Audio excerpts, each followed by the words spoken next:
Soft skill आणि technical skill मध्ये काय फरक आहे?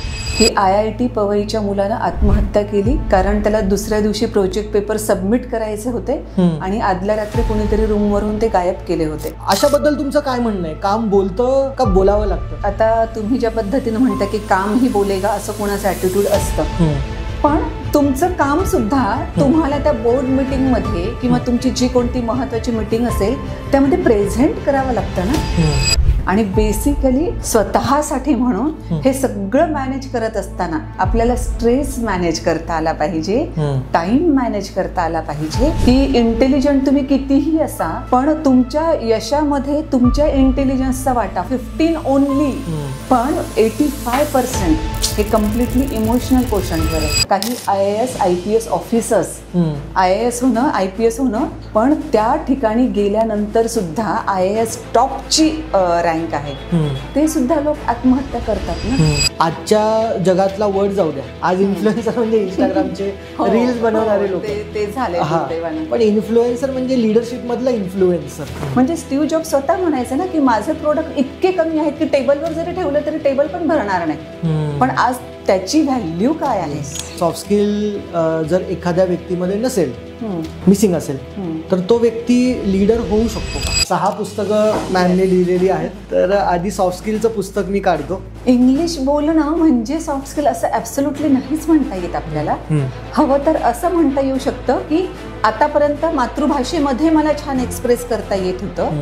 तुम्हाला काय वाटतं की जॉब इंटरव्ह्यूमध्ये अशी कोणती स्किल जास्त मॅटर करेल एका स्टुडंटला इंटरव्ह्यू क्रॅक करण्यासाठी? बॉडी लँग्वेज आणि फेशियल एक्सप्रेशन्स हे कोणत्याही कम्युनिकेशनमध्ये 55% इतकं बोलतात. एक स्किल जी सगळ्या सक्सेसफुल लोकांमध्ये आहे, पेशन्स. सॉफ्ट स्किल एक सुपर पॉवर असते.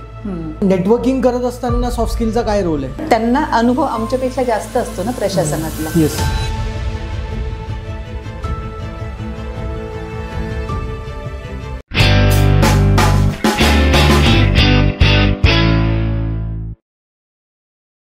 स्वागत आहे तुमचं अंजली धानोरकर मॅम आमच्या द ABC पॉडकास्ट शोमध्ये. Thank you ma'am. कशा आहात तुम्ही? मस्त, अगदी मजेत. मागच्या वेळेस आपण भेटलो होतो प्रबोधिनीमध्ये, आणि तिथे आपण एक कॉन्व्हर्सेशन केलं होतं, तुम्हाला आठवत असेल. साधारण 5 वर्ष त्या कॉन्व्हर्सेशनला झाली. बापरे, खूपच दिवस झालेत. आणि यूट्यूबला तो व्हिडिओ पोस्टेड आहे. जवळपास 1.5 लाख लोकांनी बघितला आणि फार त्यांना तो तुमचं जर्नी आणि तुमचं सगळे कम्युनिकेशन स्किल, तुम्ही जे काही बोललात त्या व्हिडिओमध्ये, ते सगळ्यांना फार आवडलं. थँक्यू. आणि मग 5 वर्ष झाले आणि रिसेंटली हा पॉडकास्ट आम्ही नवीन सुरू केला आहे, द ABC पॉडकास्ट. आणि मग मी ठरवलं, तुम्ही ऑथर म्हणूनही बरेच पुस्तकं लिहिलेली आहेत, त्याच्यावरती आपण बोलूच या. तुम्ही गव्हर्नमेंटमध्ये डेप्युटी कलेक्टर ह्या डेझिग्नेशनवरती काम करतायत आणि पब्लिक स्पीकर म्हणून आणि सॉफ्ट स्किल ट्रेनर म्हणून बरंचसं तुमचं योगदान आहे ह्या इंडस्ट्रीमध्ये. सो मी ठरवलं की सॉफ्ट स्किलला यूथ बरंचसं जास्ती महत्त्व देत नाहीत. मला असं वाटलं की ह्याच विषयावरती असा एक पॉडकास्ट करावा की त्या पॉडकास्टमध्ये A to Z सॉफ्ट स्किलचे सगळे कॉन्सेप्ट त्याच्यामध्ये क्लिअर व्हावे, जेणेकरून हा पॉडकास्ट जर कोणी पाहिला तर त्याला सॉफ्ट स्किलबद्दल दुसरा काहीच डाऊट राहणार नाही. ह्या अजेंडाने ही थॉट प्रोसेस आली. आणि सॉफ्ट स्किल आणि तुम्ही हे परफेक्ट कॉम्बिनेशन असल्यामुळे, तुम्ही सॉफ्ट स्किलवरती पुस्तकंही लिहिलं असल्यामुळे आपण ह्याच टॉपिकवरती आज बोलणार आहोत. नक्कीच, मला आवडेल खूप. आणि तुम्ही म्हणालात तसं सॉफ्ट स्किल हा विषय खूप दुर्लक्षित राहिला आहे, त्याच्यामुळे त्यावर तर आता बोललंच पाहिजे. तर मॅम, आम्हाला A to Z सॉफ्ट स्किलमधलं सगळं काही ऐकायचं आहे आज. नक्कीच. तर आपण सुरू करूया पॉडकास्टला. हो, डेफिनेटली. आमचा सेटअप कसा वाटतोय आधी आम्हाला सांगा. मस्त, एकदम छान. आमची टीम पण छान आहे. Okay. So let me first ask you ma'am, technical skills जे आपण कॉलेजमध्ये शिकतो, स्कूलमध्ये शिकतो, किंवा टेक्निकल ज्याला आपण म्हणतो, टेक्निकल एज्युकेशनला फार महत्त्व आहे. टेक्निकल ह्या शब्दाला मी त्या पोपटी कलरने हायलाईट करतो, मार्करने. आणि सॉफ्ट स्किल ज्याला तुम्ही जसं म्हणाला, आपण स्टार्ट केलं की सॉफ्ट स्किलला कमी महत्त्व आहे. सगळ्यात आधी आम्हाला डिफरन्स सांगा की सॉफ्ट स्किल आणि टेक्निकल स्किलमध्ये काय फरक आहे? बरं, त्याच्याही अगोदर मला असं वाटतं अविनाश की टेक्निकल स्किल हा शब्द वापरण्याच्या ऐवजी आपण एकतर सॉफ्ट स्किलच्या अपोजिट वर्ड म्हणून हार्ड स्किल वापरूया, आणि किंवा मग एज्युकेशनल क्वालिफिकेशन, एज्युकेशनल स्किल्स वापरूया. कारण मला काय वाटतं, टेक्निकल स्किल म्हटल्यावर जसं इंजिनिअरिंग, हे टेक्निकल स्किल येतं, मग बाकीचे नाही येत का, असा तो मुद्दा कदाचित असा मुद्दा होऊ शकतो. म्हणून मग आपण बेटर वे सॉफ्ट स्किल आणि एज्युकेशनल स्किल्स किंवा ज्याला हार्ड स्किल म्हटलं जातं तसं बोलूया. ठीक आहे. दोन्हीमध्ये एकाच वाक्यात जर डिफरन्स सांगायचा असेल ना अविनाश, इतका सोपा आहे तो. जे काही एज्युकेशनल क्वालिफिकेशन आपण घेतो, मग ते शाळा, कॉलेज, विद्यापीठ किंवा इग्नू सारख्या बहिस्त संस्था आहेत, ज्यांच्यामधून पण आपण ऑनलाईन कोर्सेस मार्फत पण वेगवेगळे स्किल शिकतो. सो एज्युकेशनल स्किल्स हे हार्ड स्किल झालं. आणि एज्युकेशनल स्किलच्या व्यतिरिक्त भरपूर सारे स्किल्स आपल्याला जगत असताना आवश्यक असतात. ते सगळेच्या सगळे स्किल्स म्हणजे सॉफ्ट स्किल असतात. म्हणजे अगदी आपण आता बोलतोय, आपण एरवी पण कुणाशी बोलतो, ते बोलणं हे पण स्किल आहे. पुन्हा आपण काम करतो जिथे कुठे, स्टुडंट असतील, अभ्यास हे त्यांचं सध्या काम आहे, चांगले मार्क्स घेणं हे त्यांचं काम आहे.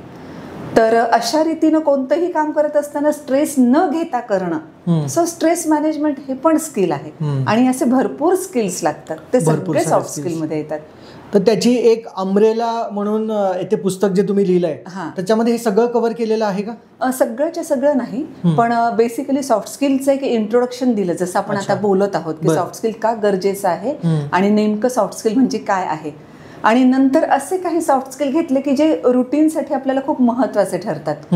म्हणजे अगदी साधं जर बोलायचं झालं तर आपण जस्ट कोणीतरी काकू दिसतात आणि आपण म्हणतो, काय काकू, झाडाला पाणी घालताय का? आता त्या जर म्हणाल्या, तुला दिसत नाही का मी झाडाला पाणी घालत नाही तर दुसरं काय करते, तर ते कम्युनिकेशन बिघडून जाईल. सो त्यांनी पण अंडरस्टँड केलं पाहिजे की डायरेक्ट कोणता प्रश्न विचारायचा हे लक्षात येत नाही, म्हणून बोलण्याची सुरुवात तशा पद्धतीनं केली जाते. म्हणजे काय, अरे वा तुम्ही आलात घरी, नाही लोकलमध्ये मी अजून लोम करतोय असं म्हणलं तर अर्थ नाही ना. सो ते पण अंडरस्टँड करणं की छोट्या गप्पा, त्याला स्मॉल टॉक्स म्हटलं जातं, ते पण एक स्किल आहे. अचानक कोणीतरी आपल्याला भेटलं तर बोलण्याची सुरुवात कशी करायची आपण. मग कधीतरी आज जरा जास्त गरमी वाटतंय ना, हे बोलण्यासाठीचं, ओपन करण्यासाठीच हे माध्यम आहे स्मॉल टॉक्स म्हणजे. तर असे घेतले आहेत. त्यानंतर कम्युनिकेशन आहे, रिलेशन आजकाल दुर्दैवानं फारच वाईट पद्धतीनं घेतले जात आहेत. सो रिलेशन मॅनेजमेंट आहे. असे वेगळे वेगळे 10 स्किल्स आहेत त्यामध्ये, ज्याचं पण इंट्रोडक्शन आहे. कारण प्रत्येक स्किल फार मोठं आहे, त्याचं प्रत्येक याच्यावर तर कितीतरी पुस्तकं निघतील, पण एक जस्ट तोंड ओळख व्हावी ह्या 10 स्किल्सची, अशा रीतीने ते पुस्तक लिहिलेलं आहे. ओके. ती पुस्तक लिहिण्याची संकल्पना कशी आली होती मॅम तुमच्या मनामध्ये? मी जेव्हा सॉफ्ट स्किल हा शब्द माझ्यासाठी पण नवीन होता, एक साधारणतः 12-13 वर्षांपूर्वी, आणि जस्ट तेव्हा माझं थोडंसं वाचन चाललेलं होतं. आणि ते वाचन चालू असताना मी एक बातमी वाचली पेपरमध्ये छोटीशी, की IIT पवईच्या मुलानं आत्महत्या केली कारण त्याला दुसऱ्या दिवशी प्रोजेक्ट पेपर सबमिट करायचे होते आणि आदल्या रात्री कुणीतरी रूमवरून ते गायब केले होते. मग ते मला इतकं वाईट वाटलं की IIT पवई मधला एवढा इंटेलेक्च्युअल क्वालिटी असणारा हा मुलगा, फक्त त्याला कदाचित ती सिच्युएशन हँडल कशी करायची, तो स्ट्रेस हँडल कसा करायचा, किंवा प्रिन्सिपलला जाऊन आपण मुदतवाढ घेऊ शकतो, हे अशा काही गोष्टी लक्षात नाही आल्या, जे त्याला सॉफ्ट स्किल नाहीये, त्याच्यामुळे त्याला आत्महत्या करावी लागली. सो मग मी म्हटलं की सॉफ्ट स्किल हा एवढा महत्त्वाचा प्रकार आहे की त्याच्यात आपण अभ्यासच केला पाहिजे. मग रीतसर भरपूर सारा अभ्यास केला, खूप काही माझ्या फाइंडिंग्स पण मला सापडत आल्या ऑब्झर्वेशन मधून सुद्धा. आणि म्हणून मग मला असं वाटलं की अकॅडमिक टॉपिकवर तर कोणी शिकवेल की तो सिलेबस आहे त्या सिलेबसनुसार शिकवायचं आहे. इन केस त्याच्याही पुढे जाऊन माझं म्हणणं असं आहे की अकॅडमिक टॉपिकवर कोणी शिकवायला नाही जरी मिळालं तर 2-3 वेळेस मन लावून वाचलं तर ते समजेल. पण सॉफ्ट स्किल मात्र कोणीतरी समजावून सांगितलं तर ते अधिक चांगल्या पद्धतीनं लक्षात राहतं. म्हणून मग मी ट्रेनिंग्स पण सॉफ्ट स्किलच्या द्यायला लागले. ओके. तर तुम्ही जसं म्हणालात की स्ट्रेस मॅनेजमेंट आलं, बोलणं आलं, कम्युनिकेशन स्किल्स म्हणालात आपण, इंटेलिजन्स आला, बेसिकली भावनांचा, इमोशनल इंटेलिजन्स ज्याला आपण म्हणतो. तर बऱ्याचदा आपण बघतो की मुलं हुशार असतात किंवा एखादा प्रोफेशनल खूप हुशार असतो आपल्या कामामध्ये, ज्याला मी असं म्हणेल की टेक्निकली फार साऊंड असतो, आणि मग अशा लोकांचा एक ॲटिट्यूड असतो. मीही बरेचसे कॉर्पोरेट ट्रेनिंग्स करतो त्यावेळेस बघतो की अशा लोकांचा एक ॲटिट्यूड असतो की टेक्निकलमध्येच मला काहीतरी लाईफ करायची आहे, टेक्निकलवरतीच ते 8-8, 9-9 तास काम करत असतात. आणि ज्यावेळेस कम्युनिकेशन स्किलबद्दल आपण त्यांना बोलतो तर ते म्हणतात की मेरा काम ही बोलेगा ना, मेरा काम बोलेगा, मुझे कम्युनिकेशन की क्या जरूरत है. तर मग बऱ्याचदा असं होतं की अशा लोकांचा जो ॲटिट्यूड आहे की मेरा काम बोलेगा, कारण ते टेक्निकली साऊंड आहेत, फोकस्ड आहेत, अशाबद्दल तुमचं काय म्हणणं आहे? काम बोलतं का बोलावं लागतं? अविनाश, आता तुम्ही ज्या पद्धतीनं म्हणता की काम ही बोलेगा असं कोणाचं ॲटिट्यूड असतं, पण तुमचं काम सुद्धा तुम्हाला त्या बोर्ड मीटिंगमध्ये किंवा तुमची जी कोणती महत्त्वाची मीटिंग असेल त्यामध्ये प्रेझेंट करावं लागतं ना. म्हणजे मला यामध्ये काय काय अडचणी आल्या आणि त्यावर मात करून मी कशा पद्धतीनं हे काम सक्सेसफुल करून दाखवलं हे पण तर सांगावं लागेल ना. राईट. आणि जेव्हा तुम्ही ते व्यवस्थितरित्या व्यक्त कराल, प्रेझेंट कराल, तेव्हा त्याचा इम्पॅक्ट वेगळा होईल. आणि नुसती तुम्ही फक्त फॅक्च्युअल इन्फॉर्मेशन दिली की मागच्या वेळेस असं असं होतं पण आम्ही इतकं केलं तितकं केलं तर ते फक्त आकडे दिसतील आणि त्या आकड्यांसाठी तुम्ही वाढवताना काय मेहनत घेतली हे दिसणार नाही. म्हणून काम बोलतं, पण त्याच्या अगोदर आपल्याला बोलणं आलंच पाहिजे, ते प्रेझेंट करता आलं पाहिजे. म्हणून मला वाटतं त्याही लोकांनी ॲटिट्यूड तो थोडासा बाजूला ठेवावा आणि काम तर आपण खूप छान करतोय पण ते प्रेझेंट पण किती छान करता येईल त्याच्याकडे लक्ष द्यायला पाहिजे. मग तुम्ही as a deputy collector ma'am कार्यरत आहात, तर ह्या पूर्ण प्रोसेसमध्ये गव्हर्नमेंट ऑफिसर्स आहेत, IAS आहेत आणि बाकी जितकेही क्लास 1, क्लास 2, क्लास 3 जितकेही प्रोफेशनल्स आहेत गव्हर्नमेंटचे, ह्या सेक्टरमध्ये पण मॅटर करतं का कम्युनिकेशन स्किल किंवा सॉफ्ट स्किल तुम्ही म्हणतात ते? डेफिनेटली. आणि कसं करतं ते थोडं सांगा ना, थोडे किस्से सांगा आम्हाला. नक्कीच. या सेक्टरमध्ये सुद्धा सॉफ्ट स्किल अत्यंत महत्त्वाचं आहे. कारण हे सेक्टरमधलं तुम्ही जसं म्हणालात की अगदी चतुर्थ श्रेणी सफाई कर्मचाऱ्यापासून किंवा शिपायापासून तर अगदी IAS ऑफिसर्स मोठमोठ्या पदावरचे त्यांच्यापर्यंत सगळ्यांनाच काय करायचं असतं तर मेनली कुणाशी ना कुणाशी तरी बोलायचं असतं. एकतर खालच्या ऑफिसेसमध्ये म्हणजे अगदी आपण मंत्रालयाचा विचार नाही केला तर बाकीच्या सगळ्या फील्ड लेवलच्या ऑफिसेसमध्ये तर व्हिजिटर्स जातात, वेगवेगळ्या ठिकाणचे नागरिक जातात. मग एखाद्या वेळेस असं पण असतं की त्याचं काम होणं शक्य नसतं कारण ते कायद्याचे ते जे काही बाकीचे नियम असतात त्यामध्ये ते बसत नाही फिट. मग अशा वेळेस जर तुमची सांगण्याची पद्धत व्यवस्थित नसेल तर मग आपण काहीतरी वेगळे इंटेन्शन्स आहेत म्हणून काम करत नाहीये किंवा आपला निगेटिव्ह अप्रोच आहे म्हणून करत नाही असं काही पण तो म्हणजे डोक्यामध्ये घेऊन जाऊ शकतात. सो तिथे पण कम्युनिकेशन आपण कसं करायचं आहे. त्यानंतर वेगवेगळ्या ठिकाणी मीटिंग्समध्ये पण ज्या चर्चा होतात की असा एक मोठा प्रॉब्लेम आलाय तर आपल्याला कसा सॉल्व्ह करायचा आहे, मग तिथे आपल्याला आपल्या आयडियाज ज्या प्रेझेंट करायच्या आहेत ते पण. त्याच्यानंतर कन्व्हिन्सिंग पण आवश्यक असतं की बरेच ठिकाणी आपल्याला वाटतं की समोरच्याला मुद्दा लक्षात येत नाही पण हा मुद्दा याच पद्धतीनं जर आपण इम्प्लिमेंट केला तर जास्त उपयोगाचं ठरेल. सो तिथे कन्व्हिन्सिंग ॲबिलिटी पण असली पाहिजे. आणि बेसिकली स्वतःसाठी म्हणून हे सगळं मॅनेज करत असताना आपल्याला स्ट्रेस मॅनेज करता आला पाहिजे, टाइम मॅनेज करता आला पाहिजे.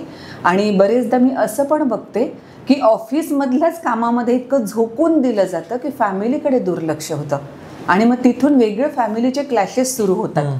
सो तिथे पण रिलेशन पण मॅनेज करता आले पाहिजे. हे सगळं करावं लागतं गव्हर्नमेंट सेक्टरमधल्या प्रत्येकच सेक्टरमधल्या माणसांना. म्हणून प्रत्येकच सेक्टरमध्ये ते आवश्यकच आहे. बरोबर आहे.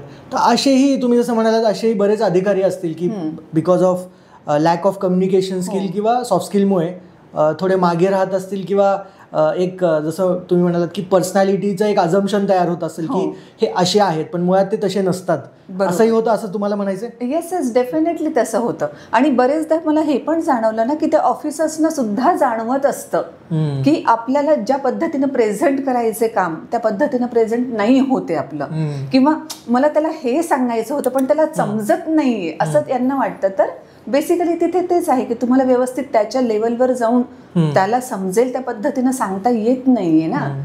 कारण ग्रामीण भागातला कुठला तरी मनुष्य आहे किंवा कुठल्या तरी वेगळ्या सेक्टरमधला मनुष्य आहे तर त्याला समजेल अशा पद्धतीने आपल्याला सांगता आलं पाहिजे.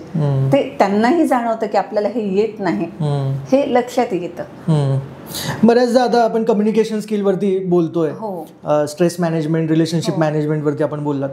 तर कम्युनिकेशन स्किलबद्दल एक असं समाजात मांडलं जातं ज्याही वेळेस कोणी कम्युनिकेशनचा क्लास करतं किंवा एखादं पुस्तक वाचत असतं किंवा व्हिडिओज बघत असतं तर असं मानलं जातं की कम्युनिकेशन स्किल म्हणजे काय, फक्त फॅन्सी टॉक्स आहेत, ज्याला एक टॅग पण आहे हिंदीमध्ये मराठीमध्ये की बोलबच्चन आहे. तर कम्युनिकेशन स्किल म्हणजे बोलबच्चन, फॅन्सी टॉक्स ह्याला बऱ्याचदा लोक कोरिलेट करतात आणि म्हणतात की नाही, फॅन्सी टॉक्स बोलबच्चनपेक्षा नॉलेज जास्त इम्पॉर्टंट आहे. तर हे कम्युनिकेशन स्किल म्हणजे बोल बच्चन का फॅन्सी टॉक्स का काय नेमकं तुम्ही ह्याला थोडं सांगा बरं. अजिबात नाही, बोल बच्चन हा प्रकार तर अजिबात नाही. कम्युनिकेशन स्किल म्हणजे नेमकं काय, तर त्याच्यामध्ये सिम्पली मी फक्त एवढं सांगेन, आपला ऑडियन्स जो आहे तो सुद्धा, इव्हन तुम्ही स्वतः सुद्धा आणि मी स्वतः सुद्धा, बरेचदा आपल्या आयुष्यात अशा सिच्युएशन येतात की जेव्हा आपल्याला म्हणावं लागतं की नाही ना, मला तसं म्हणायचं नव्हतं, प्लीज डोंट मिसअंडरस्टँड, गैरसमज नका करून घेऊ, माझा ऍक्च्युली वेगळा होता उद्देश म्हणण्याचा. याचा अर्थ तिथे काहीतरी कम्युनिकेशन मध्ये चुकलंय, म्हणून प्लीज डोंट मिसअंडरस्टँड म्हणावं लागतं ना. मग तसं जर आपण बोलायला गेलो तर जेव्हापासून आपल्याला बोलणं येतंय, आपण अखंडपणे बोलतोय, पण तरी सुद्धा कम्युनिकेशन ॲज अ स्किल शिकावं लागतं, जेणेकरून असं मिसअंडरस्टँडिंग कुठेच होणार नाही. आणि राहिला बोल बच्चनचा मुद्दा, तर बोल बच्चन असणं हा एक वेगळा भाग आहे. तो बोल बच्चन आहे याचा अर्थ त्याच्यामध्ये कम्युनिकेशन स्किल आहे असाही होत नाही. आणि एखादं कोणीतरी खूप त्याला छान नॉलेज आहे आणि तो व्यक्त नाही करत किंवा त्याला आवश्यकता नाही वाटत म्हणून त्याला कम्युनिकेशन स्किल नाही असाही अर्थ होत नाही. ह्या बोल बच्चनला कदाचित जो कोणी येईल त्याला कोणत्याही विषयावर बोलायला आवडत असेल आणि याला मोजक्या लोकांसमोर आपल्या आयडियाज काही प्रेझेंट कराव्याशा वाटत असतील, तो हवा पाण्याच्या गप्पा नाही मारणार कदाचित, पण त्या पद्धतीनं त्यांचं स्किल वेगळं आहे. म्हणून थोडक्यात सांगायचं तर बोल बच्चन म्हणजे त्याला कम्युनिकेशन स्किल आहे असं अजिबात नाही. तो मोठा मिथ आहे समाजामध्ये, म्हणून तो प्रश्न तुम्हाला विचारला. डॅनियल गोलमन यांनी फार छान पुस्तक लिहिलंय इमोशनल इंटेलिजन्स वरती, वर्किंग विथ इमोशनल इंटेलिजन्स आणि इमोशनल इंटेलिजन्स, दोन पुस्तक आहेत. तर इमोशनल इंटेलिजन्स हा एक सॉफ्ट स्किलचाच एक भाग आहे. आणि आपण जसं हार्ड स्किल म्हणालो किंवा टेक्निकल स्किल म्हणालो त्याला IQ असं म्हटलं जातं. लहानपणी ही ॲडव्हर्टाइजमेंट्स यायच्या बोर्नव्हिटा पिलं की IQ वाढेल, मुलाचा IQ वाढेल आणि हे सगळं. तर IQ बेसिकली आपल्या सगळ्यांच्या मनामध्ये घट्ट बसलेलं आहे की IQ हा पाहिजे. IQ किती, IQ टेस्ट पण होतात बऱ्याचदा. आणि तिकडे एक फेमस कोट आहे इंग्लिशमध्ये की people are hired for IQ but people are fired for EQ. EQ मुळे फायर्ड होतात पण IQ मुळे हायर केलं जातं. आपण बघतो पहिला जॉब जो आहे तो रिझ्युमे बघून हायर केलं जातं. रिझ्युमेवरच्या स्किल्स, तुमचे मार्क्स, म्हणजे IQच आहे बेसिकली. पण एकदा तो कंपनीत आला, ऑफिसमध्ये काम करायला लागला की त्याला फायर केलं जातं त्याच्या बिहेवियरमुळे. Behaviour again is a soft स्किलचा तो पार्ट आहे. तर मॅम हे इमोशनल इंटेलिजन्स आणि IQ ह्याच्यावरती बरेचसे डिबेट्स चालू असतात, बरेचसे लोक बोलत असतात. कोणी म्हणतं की इमोशनल इंटेलिजन्स मिथ आहे, काही नाही आहे, IQच सर्वस्व आहे. तर ह्याच्याबद्दल तुम्हाला काय म्हणायचं आहे की इमोशनल इंटेलिजन्स वर्सेस IQ जर ह्या दोन गोष्टींना आपण कम्पेअर केलं तर आजच्या जगामध्ये काय जिंकतं? आजच्या जगामध्ये इमोशनल ज्यांचं हाय आहे, इमोशनली जे साऊंड आहेत तेच जिंकतील. थोडं ब्रेकडाऊन करता येईल इमोशनल इंटेलिजन्सला? Yes definitely. म्हणजे जो मी अभ्यास केला या संदर्भात त्याच्यामध्ये संशोधनानंतर तर असं सिद्ध झालंय की इंटेलिजंट तुम्ही कितीही असा पण तुमच्या यशामध्ये तुमच्या इंटेलिजन्सचा वाटा फक्त 15% आहे.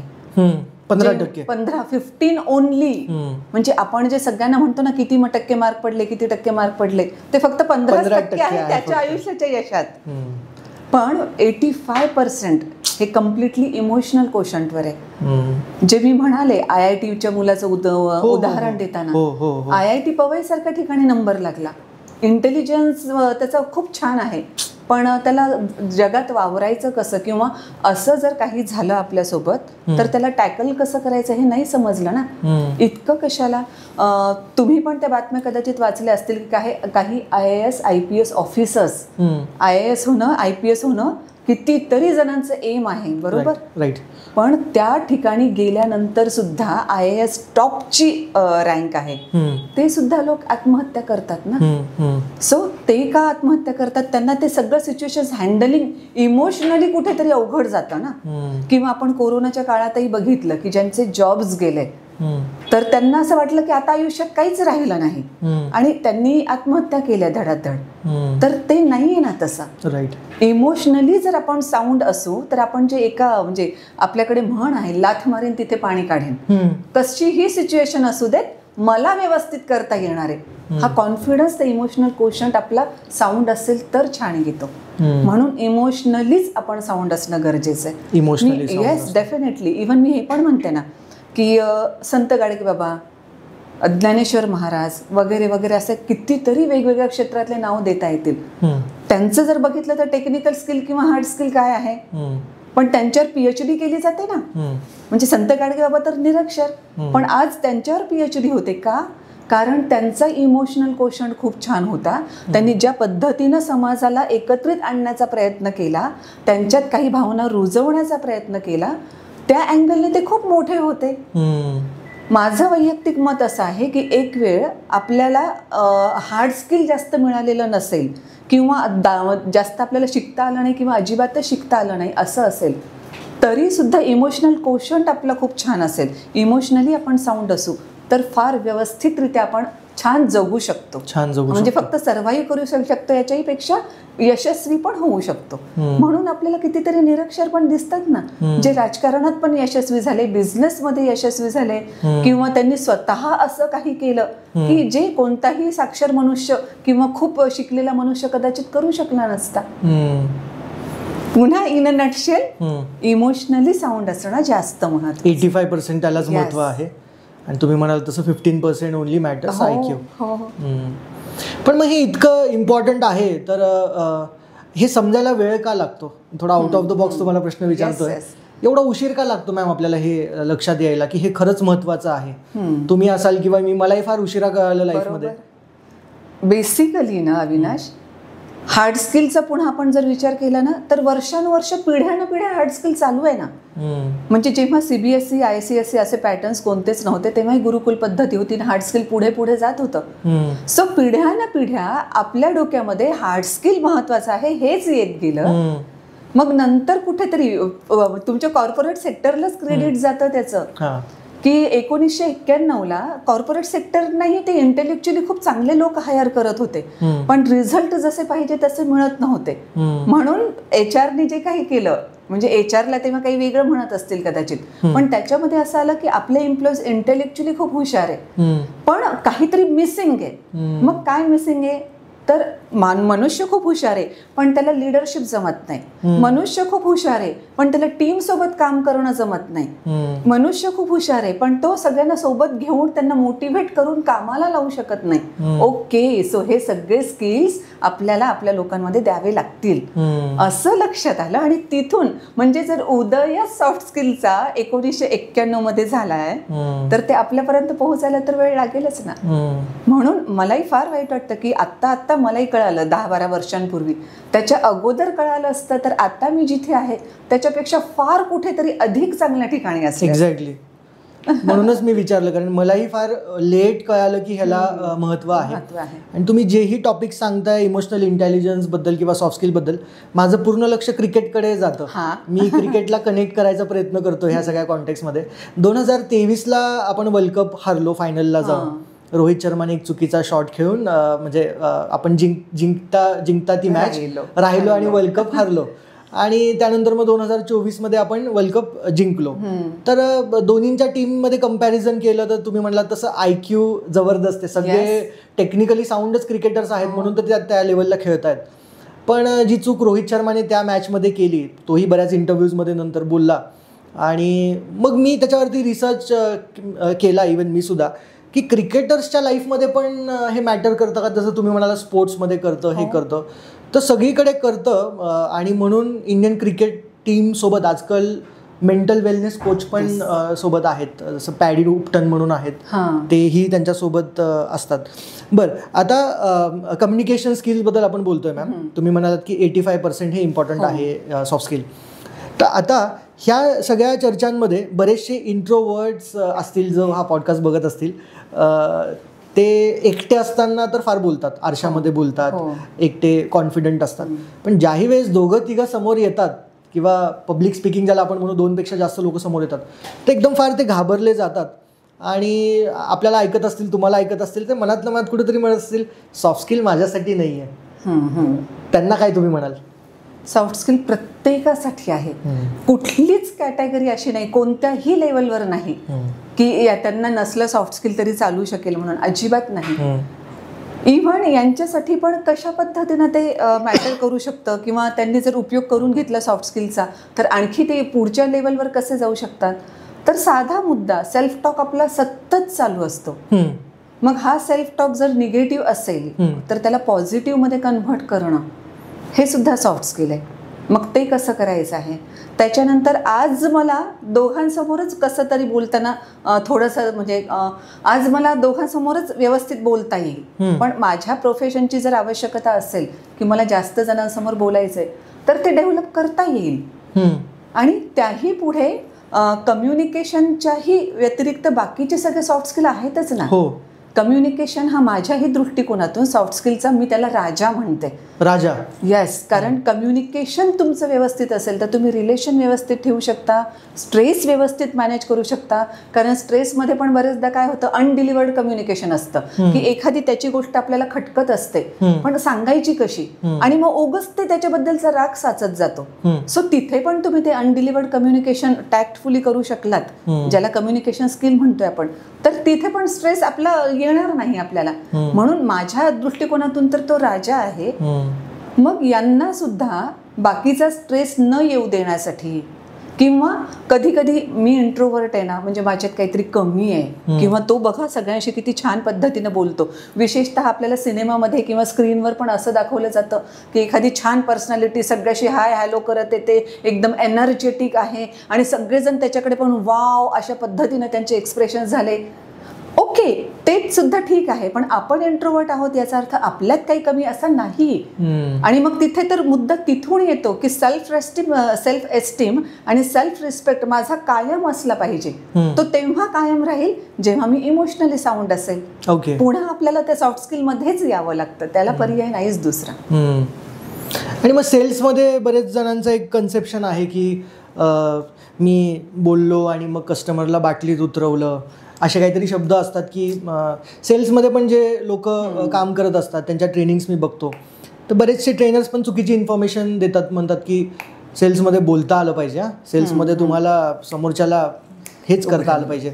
आणि तो फेमस कोट पण आहे इंग्लिशमध्ये की if you can't convince, confuse बडबड करा, बोला. तर काय जास्त बोलणं म्हणजे कम्युनिकेशन स्किल आहे का स्टेरिओ टाईप आहे? तुम्ही जे म्हणालात ना अविनाश, बाटलीत उतरवणं, किंवा काही जण म्हणतात की मी त्याला छान पद्धतीनं गुंडाळलं, हे शब्द मला खटकतात, खूपच खटकतात. कारण जो तुम्हाला बिझनेस देतो आहे, ज्याच्यापर्यंत तुम्ही स्वतः पोहोचला आहात, त्याच्याबद्दल तुमच्या मनात असं काही असावं की त्याला आपण एक प्रकारे मूर्ख बनवलं किंवा उल्लू बनवलं. आणि माझ्यासाठी वाईब्स खूप मोठ्या काम करत असतात. म्हणून असं जर तुमचे विचार कोणाबद्दल असतील, की आपले सेल्सवाले जे लोक असतील, तर डेफिनेटली त्यांना लगेच नाही होणार, पण नंतरच्या काळामध्ये त्याचा त्रास होईलच. त्याचे काही ना काही साईड इफेक्ट्स त्यांना भोगावे लागतीलच. त्याच्यामुळे एक तर आपले शब्द फार प्रॉपरली आपण वापरले पाहिजे, हे सगळ्यात अगोदर मी सांगू इच्छिते. उलट जास्त बोलणाऱ्या लोकांच्या संदर्भात तर मला असं वाटेल की ते कधी कधी स्वतःसाठीच प्रॉब्लेम क्रिएट करून घेतात. म्हणजे माझं जेवढं ऑब्झर्वेशन आहे, तर जास्त बोलणारे लोक जे असतात ते असं हवा पाण्याबद्दल किंवा दुसऱ्या कुठल्या तरी गोष्टीबद्दल बोलतात का नाही, ते प्रत्येक वेळेस स्वतःबद्दल माझे विचार, मी असं केलं, हे सगळं सांगतात. आणि त्याच्यामुळे उलट मी जे म्हटलं की त्यांना कदाचित त्रास होऊ शकतो, कारण त्यांच्या त्या सगळ्या सांगण्यामुळे ना एखादी व्यक्ती अशी असेल ऐकणारी की ज्यांना त्याचे स्ट्रेंथ पण कळतात, विकनेसेस पण कळतात, आणि त्याच्यासोबत असे काही क्लूज त्याच्याच बोलण्यातून मिळतात की याला कसं हँडल करायचं. त्याच्यामुळे मी स्वतः या प्रिन्सिपलची आहे की जिथे बोललंच पाहिजे तिथेच बोलायचं आहे, उगाचच बोलण्याची गरज नाही. म्हणजे न बोलून सुद्धा आपल्याला व्यवस्थित सगळं काही व्यवस्थित चालत असेल तर मग का बोलायचं. म्हणजे बोलणे म्हणजे बोलणे is not equal to communication skill. हा पण खूप मोठा मिथ आहे, ते इक्वल टू लोकांना वाटतं. कम्युनिकेशन म्हणजे बोलणे नाहीये, न बोलता पण जसं तुम्ही म्हणालात हो कम्युनिकेशन होतं. उलट न बोलता कम्युनिकेशन म्हणजे ते आईन्स्टाईन बद्दल सांगितलं जातं ना की जेव्हा सगळी चर्चा चालू होती त्यांच्या सापेक्षतावादाच्या सिद्धांतावर, आणि स्वतः आईन्स्टाईन काहीच बोलत नव्हते, सगळ्यांचं लक्ष की यांनी बोललं पाहिजे, ह्यांच्या सिद्धांतावर सगळी चर्चा चालू आहे. आणि मग त्यांनी जेव्हा हात वर केला तेव्हा सगळे एकदम अलर्ट झाले ना, आता यांना काय बोलायचंय. तर तसं अर्थात तो भाग वेगळा आहे की त्यांनी हातवर करून काय सांगितलं ते, पण तसं असतं ना की जो कधी बोलत नाही त्याला जर बोलायचं असेल किंवा तो जर आता बोलत असेल तर त्याचा अक्षर न अक्षर अगदी म्हणजे कानात प्राण आणून ऐकले जातात. सो ते पण फायदा आहे त्याचा. बिझनेस पर्स्पेक्टिव्हने आपण बोलूया, लिडरशिप आणि बिझनेस पर्स्पेक्टिव्हने. तुमचं वाचन खूप जास्ती आहे, तुम्ही एवढे पुस्तकं वाचलेत. तर एंटरप्रेन्योरच्या कॉन्टेक्स्टमध्ये सॉफ्ट स्किलला डिफाईन करा ना. एक प्रोडक्ट समजा चांगला आहे आणि त्याला विकता नाही आलं, किंवा एक प्रोडक्ट चांगलं नाहीये पण विकता आलं, किंवा प्रोडक्ट चांगलं आहे आणि विकताही आलं, तर असे काही एक्झाम्पल्स किंवा असं काही तुम्हाला तुमच्या वाचनातून आढळून आलंय का की एक बिझनेसमॅन हा सॉफ्ट स्किलमुळे खूप पुढे गेला? आपला उद्योग आपण स्थापन केला आहे, एखादं प्रॉडक्ट आणलंय, लॉन्च केलंय, पण त्याला व्यवस्थित मार्केटिंग नाही होते. सो सॉफ्ट स्किल तिथपासून सुरू होतं की मार्केटिंग त्याला चांगलं होत नाहीये किंवा लगेच त्याचा खप होत नाहीये, याच्यामुळे मी डिस्करेज होण्याची गरज नाही, तिथपासून चालू होतं. किंवा लगेच सेल्फ बिटिंग करण्याची गरज नाही. म्हणजे इंट्रोस्पेक्ट करणं वेगळं आणि सेल्फ बीट करणं वेगळं. मला जमतच नाही, आता मी हे करून बघायचा प्रयत्न केला तर याला सुद्धा काहीच यश नाही मिळालं, हे झालं सेल्फ बिटिंग. आणि ओके, आपण एवढी मेहनत घेतलेली होती पण यश काय मिळालं नसेल, ते करणं ते इंट्रोस्पेक्ट आहे. तर तिथून सगळं सॉफ्ट स्किल चालू होईल की तुम्ही प्रॉपरली इंट्रोस्पेक्ट करताय का, त्याचे सगळे अँगल्स लक्षात घेताय का, डायमेन्शन्स लक्षात घेताय का, की कोणत्या लेवलवर फेल्युअर्स येऊ शकले असते आणि नेमके कोणत्या लेवलवर आलेले आहे. पुन्हा तुम्ही ती टीम बरोबर निवडली आहे का, जी मार्केटिंगसाठी तुम्ही बाजारामध्ये उतरवली आहे. तोही मेन मुद्दा आहे की तुमचं तेच जजमेंट जर चुकलं तर मग सगळं पुढचं चुकत जाणार आहे. म्हणून तिथे तर सॉफ्ट स्किल महत्वाचं आहेच. आणि ज्या कॅटेगरीमध्ये असं असतं की सॉफ्ट स्किल पण आहे आणि यश पण मिळालंय, तर येस 85% जर तुम्ही छान प्रमाणे म्हणजे छान पद्धतीने वापरून घेतलं तर यश मिळणारच आहे. आणि प्रोडक्ट खूप चांगलं आहे, पण सॉफ्ट स्किलचे सगळे बॅरियर्स आले की नेमकं आपण ज्या टीमला हायर केलं आहे किंवा ज्यांच्या मार्फत आपण पब्लिकपर्यंत पोहोचणार आहोत त्यांच्यामध्ये व्यवस्थितरित्या आपण इन्स्पायर त्यांना नाही करू शकलो की तुम्ही का हे केलं पाहिजे, मन लावून का केलं पाहिजे. फक्त तुम्हाला काहीतरी पगार मिळणार आहे किंवा इंटेन्सिव्ह मिळणार आहे याच्या पलीकडे जाऊन तो कस्टमर आज तुमच्यासाठी कोण असला पाहिजे, असं जर त्याच्यामध्ये विचार परिवर्तित करता आले तर ते खूप छान पद्धतीनं मार्केटिंग होईल ते. सो तिथे पण तो मुद्दा महत्वाचा ठरतो. तर मुळात इन्फ्लुएन्सर हा जो शब्द आहे, इन्फ्लुएन्सर आजच्या जगातला वर्ड जाऊ द्या, आज इन्फ्लुएन्सर म्हणजे इंस्टाग्रामचे रील्स बनवणारे लोक ते झाले. पण इन्फ्लुएन्सर म्हणजे लिडरशिप मधला इन्फ्लुएन्सर की जो दुसऱ्यांना इन्फ्लुएन्स करू शकतो, दुसऱ्यांना इन्स्पायर करू शकतो. तर मोठे मोठे लीडर्स दुसऱ्यांना इन्स्पायर करण्यासाठी, इन्फ्लुएन्स करण्यासाठी सॉफ्ट स्किलचा कसा वापर करतात? स्टीव्ह जॉब्स जेव्हा ॲपलमध्ये परत आले तेव्हा मला वाटतं काहीतरी त्यांचं ॲपलमध्ये 300 की 350 प्रोडक्ट्सवर त्यांचं काम चालू होतं. आणि स्टीव्ह जॉब्सनी बाकी सगळे प्रोडक्ट हटवले आणि मोजके 10 प्रोडक्टवरच आपल्याला काम करायचं आहे हे सांगितलं. हे त्या पुस्तकात वाचणं किंवा मी तुम्हाला सांगणं किती सोपं आहे ना, हार्डली अर्ध्या मिनिटाचं मॅटर आहे फक्त हे. राईट. पण ऍक्च्युली ऑलरेडी 300 प्रोडक्टवर काम चालू आहे, एवढे सगळे लोक त्यामध्ये एंगेज आहे. आणि हे तर तेव्हा अगोदर ॲपलमध्ये होते, बाहेर गेले आणि पुन्हा ॲपलमध्ये आले. सो तसं जर म्हटलं तर त्या क्षणी हा बाहेरून आलेला मनुष्य आणि लगे आम्हाला शिकवतोय का की तू हे नाही करायचं तुम्ही ते नाही करायचं. रेझिस्टन्स भरपूर आला असेल. रेझिस्टन्स आला असेल. येस, डेफिनेटली आला असेल. मग त्या परिस्थितीमध्ये सुद्धा त्यांची ती कन्व्हिन्सिंग ॲबिलिटी होती, कम्युनिकेशन स्किल होतं, प्लस भविष्य मला काय दिसतंय, माझं व्हिज्युअलायझेशन काय आहे, माझं व्हिजन काय आहे आणि ते आपण फॉलो करणं का गरजेचं आहे, या 300वर काम करणं कसं चुकीचं आहे, हे सगळं त्यांनी व्यवस्थितरित्या त्यांच्यापर्यंत कम्युनिकेट केलं. आणि म्हणून ते झालं ना. म्हणजे स्टीव्ह जॉब्स स्वतः म्हणायचं ना की माझे प्रोडक्ट इतके कमी आहेत की टेबलवर जरी ठेवलं तरी टेबल पण भरणार नाही, पण आज त्याची व्हॅल्यू काय आहे, हे किती मोठं आहे. सो प्रत्येक बिझनेसमध्ये ते असतंच.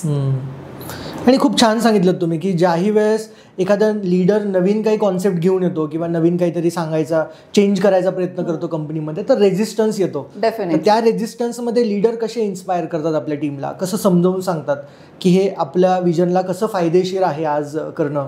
आणि मग गव्हर्नमेंट सेक्टरमध्ये पण रेझिस्टन्स येतच असेल. मी एक्झॅक्टली म्हणजे त्याच्यापेक्षा वेगळं सांगणार होते. गव्हर्नमेंटचाच विषय माझ्या डोक्यामध्ये होता, पण मला म्हणायचं असं होतं, ऑफिसेसमध्ये जे मी ऑब्झर्व केलं किंवा शासनामध्ये तुम्ही लोक ऑब्झर्व करू शकता, आम्ही प्रशासनात आहोत, प्रत्येक जण नवीन कोणी HOD म्हणजे हेड ऑफ द ऑफिस आला ना की त्याला वाटतं माझा इम्पॅक्ट झाला पाहिजे, म्हणजे मला माझ्या नावाने हे ऑफिस ओळखलं गेलं पाहिजे की यांनी ऑफिसमध्ये हे केलं. म्हणून दुर्दैवानं होतं काय, प्रत्येक जण नवीन जो येतो अगोदरच्या सुद्धा ऑफिसरना काही ना काहीतरी केलेलंच असतं, पण मग त्यांनी जे काही केलंय त्याला बाजूला सारलं जातं आणि माझं महत्व किंवा मी हे केलं हे लोकांपर्यंत पोहोचावं, मला वर शासनापर्यंत पोहोचवता यावं, याच्यासाठी प्रत्येक जण खुर्चीवर बसल्यानंतर त्याची वेगळी कन्सेप्ट राबवण्याचा प्रयत्न करतो. खालची यंत्रणा तीच असते आणि अशा परिस्थितीमध्ये नवीन कोणी आला की नवीन काहीतरी करायचं. आणि इव्हन गव्हर्नमेंटमध्ये तसं मी बघतोच की गव्हर्नमेंट चेंज झाल्या की जुन्या स्कीम्स नको, नवीन स्कीम राबवण्यात येतात, ते तर आहेच. तर आपण आता स्टार्टिंगपासून सॉफ्ट स्किलवरती बोलतोय मॅम. तर सॉफ्ट स्किल खूप इम्पॉर्टंट आहे हे तर तुम्ही सांगताच आहेत प्रत्येक प्रश्नातनं. तर सॉफ्ट स्किल जर आपल्याला ग्राउंड लेवलवरती इम्प्लिमेंट करायची असेल, ती इम्बाईब करायची असेल प्रत्येक व्यक्तीमध्ये, right from the school, colleges किंवा ऑर्गनायझेशन, गव्हर्नमेंट ऑर्गनायझेशन, प्रायव्हेट सेक्टर्समध्ये तर ट्रेनिंग्स होतात. गव्हर्नमेंट सेक्टरचं तुम्ही जास्त आता बऱ्यापैकी सुरू झालेले आहेत. म्हणजे आता नॉर्म्स मध्ये ठरवलंय की अकॅडमिक सेक्शन्स भलेही खूप असू दे, पण ऍटलिस्ट सॉफ्ट स्किलचे इंट्रोडक्शन लेवलचे तरी काही स्किल्स तिथे घेतले गेले पाहिजे. तर आता हे सुरू झालंय गव्हर्नमेंट. झालेलं आहे. अच्छा. तर हे ह्याच्यासाठी अजून तुम्हाला काय वाटतं की ह्याला अपस्किलिंग करण्यासाठी, सॉफ्ट स्किल अजून चांगल्या पद्धतीने इम्बाईब करण्यासाठी काय रोल असू शकतो सगळ्यांचा आपला? मला असं वाटतं की वेगवेगळी माध्यमं जी आहेत, जसं आज आपण हा स्टँड घेतला की पॉडकास्ट करतोय आणि सॉफ्ट स्किल काय आहे हे खूप जणांपर्यंत पोहोचवतो आहोत. सो तशा पद्धतीनं जो मीडिया वापरता येईल त्या प्रत्येक मीडियातून सॉफ्ट स्किल खरंच का महत्वाचं आहे हे सगळ्या पब्लिकपर्यंत पोहोचलं पाहिजे. म्हणजे इव्हन मला हेही म्हणायचं की होममेकर आहे एखादी, तर बरेच जण मलाही असं म्हणतात की होममेकरला काय सॉफ्ट स्किलची गरज आहे. म्हणजे आता आम्ही बाहेर पडतो, खूप लोकांना हँडल करणं काम आहे आपलं, त्या लोकांना हँडल करण्यासाठी म्हणून स्किल शिकणं गरजेचं आहे. सो मी त्यांना विचारते की ती घरामध्ये मान्य की 4 भिंतींच्या आतमध्येच ती आहे, पण तिला रिलेशन मॅनेजमेंट करावं लागत नाही का? ती जेव्हा मुलांचे टिफिन, नवऱ्याचा टिफिन, त्याच्यानंतर त्यांचे सगळे वेळापत्रक सांभाळते तेव्हा तिला टाइम मॅनेजमेंट करावी लागत नाही का? जेव्हा तिलाही कधीतरी राग येतो, आता माझी सटकली असं तिच्याही बाबतीत कधीतरी होतं, तेव्हा तिलाही अँगर मॅनेजमेंटची गरज पडते. थोडक्यात अगदी प्रत्येकाला सॉफ्ट स्किलची गरज असल्यामुळे जास्तीत जास्त लोकांपर्यंत प्रत्येक ठिकाणाहून जिथून कुठून आपल्याला पोहोचवता येईल. जसं आपण म्हणालो की प्रायव्हेट आणि गव्हर्नमेंट सेक्टरमध्ये आता ट्रेनिंग सुरू केलेले आहेत, पण मग घराचा एक पार्ट असताना आपण आपल्या मुलांसोबत वागताना त्यांनाही आपल्या पद्धतीनं सांगितलं पाहिजे की हे असं असतं बरं, जेणेकरून त्यांच्या लक्षात येईल की ओके, फक्त एज्युकेशनल क्वालिफिकेशन महत्वाचं नाही, तर वागायचं कसं. किंवा अगदी छोटंसं मूल आहे आणि त्याला वस्तू आपण नाही आणून दिली तर तो जर आदळआपट करत असेल तर त्यांनी ती पण सिच्युएशन कशी हँडल करायची ते पण सॉफ्ट स्किल आहे ना. राईट. सो अशा रीतीनं अगदी प्रत्येकापर्यंत ते सॉफ्ट स्किल पोहोचलं पाहिजे, जेणेकरून भविष्यात जे प्रॉब्लेम्स उद्भवतात, अगदी पार आत्महत्येपर्यंत जे जातात, ते कशामुळे जातात, ती सिच्युएशन टॅकल करता येत नाही म्हणून जातं. सो पुन्हा तेच की लाथ मारेन तिथे पाणी काढेन, मी कॉन्फिडंट आहे, मला सगळं करता येईल, असं जेव्हा जोपर्यंत प्रत्येकाला वाटत नाही तोपर्यंत मला वाटतं सॉफ्ट स्किल अजूनही त्या शेवटच्या माणसापर्यंत पोहोचण्याची गरज आहे असं आपल्याला म्हणावं लागेल. राईट. मुद्द्यावरती परत येतो. ऑन्टरप्रेनर्स आणि लीडर्स बद्दल आपण बोलत होतो, सॉफ्ट स्किलचं त्यांचं इम्पॉर्टन्स. अशी कोणती मिस्टेक आहेत जे लीडर्स करतात ॲज अ लीडर, सॉफ्ट स्किलमधली मिस्टेक असं तुम्हाला वाटतं, ज्याने ते फार नुकसान करून बसतात आपलं स्वतःचं? बरेचदा काय होतं माहिती आहे का, लीडर कधी कधी म्हणण्यापेक्षा बरेचदा त्या पोझिशनमुळे तो लीडर असतो. पण पोझिशनमुळे लीडर आहे याचा अर्थ मी समोरच्यावर थोपवू शकतो, हा जर समज त्यानं डोक्यात ठेवला तर ती लिडरशिप काही काळातच संपून जाते आणि कदाचित तो बिझनेस पण संपून जातो.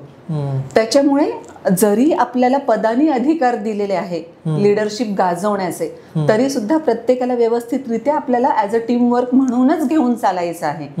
आपण फक्त उलट लीडर आहे म्हणजे अधिकार जास्त आहेत म्हणण्यापेक्षा जबाबदाऱ्या जास्त आहेत याचं जर भान त्यांनी व्यवस्थित ठेवलं तर सगळ्या टीम सोबत पूर्ण बिझनेस पुढे घेऊन जाणं त्याला खूप छान पद्धतीने शक्य होईल. त्याच्याकडे दुर्लक्ष केलं की मग फिसकटून जाईल. ओके, एक स्ट्रेट फॉरवर्ड प्रश्न विचारतो. सॉफ्ट स्किल जर एखाद्या व्यक्तीमध्ये नसेल, मिसिंग असेल, तर तो व्यक्ती लीडर होऊ शकतो का? ओके, अविनाश, याचं एका वाक्यात हो किंवा नाही म्हणजे किंवा एका शब्दात मला उत्तर देता येणार नाही. ते याच्यासाठी की एखाद्यामध्ये सॉफ्ट स्किल नसेलच हेच बेसिकली ॲझम्पशन आपल्याला योग्य नाही म्हणता येणार. कारण सॉफ्ट स्किल प्रत्येकात आहे. प्रत्येकात कसं आहे, जोपर्यंत सॉफ्ट स्किल हा शब्द तुम्हाला माहीत नव्हता, मला माहीत नव्हता, मग आपल्यामध्ये सॉफ्ट स्किल नव्हते का? होते ना.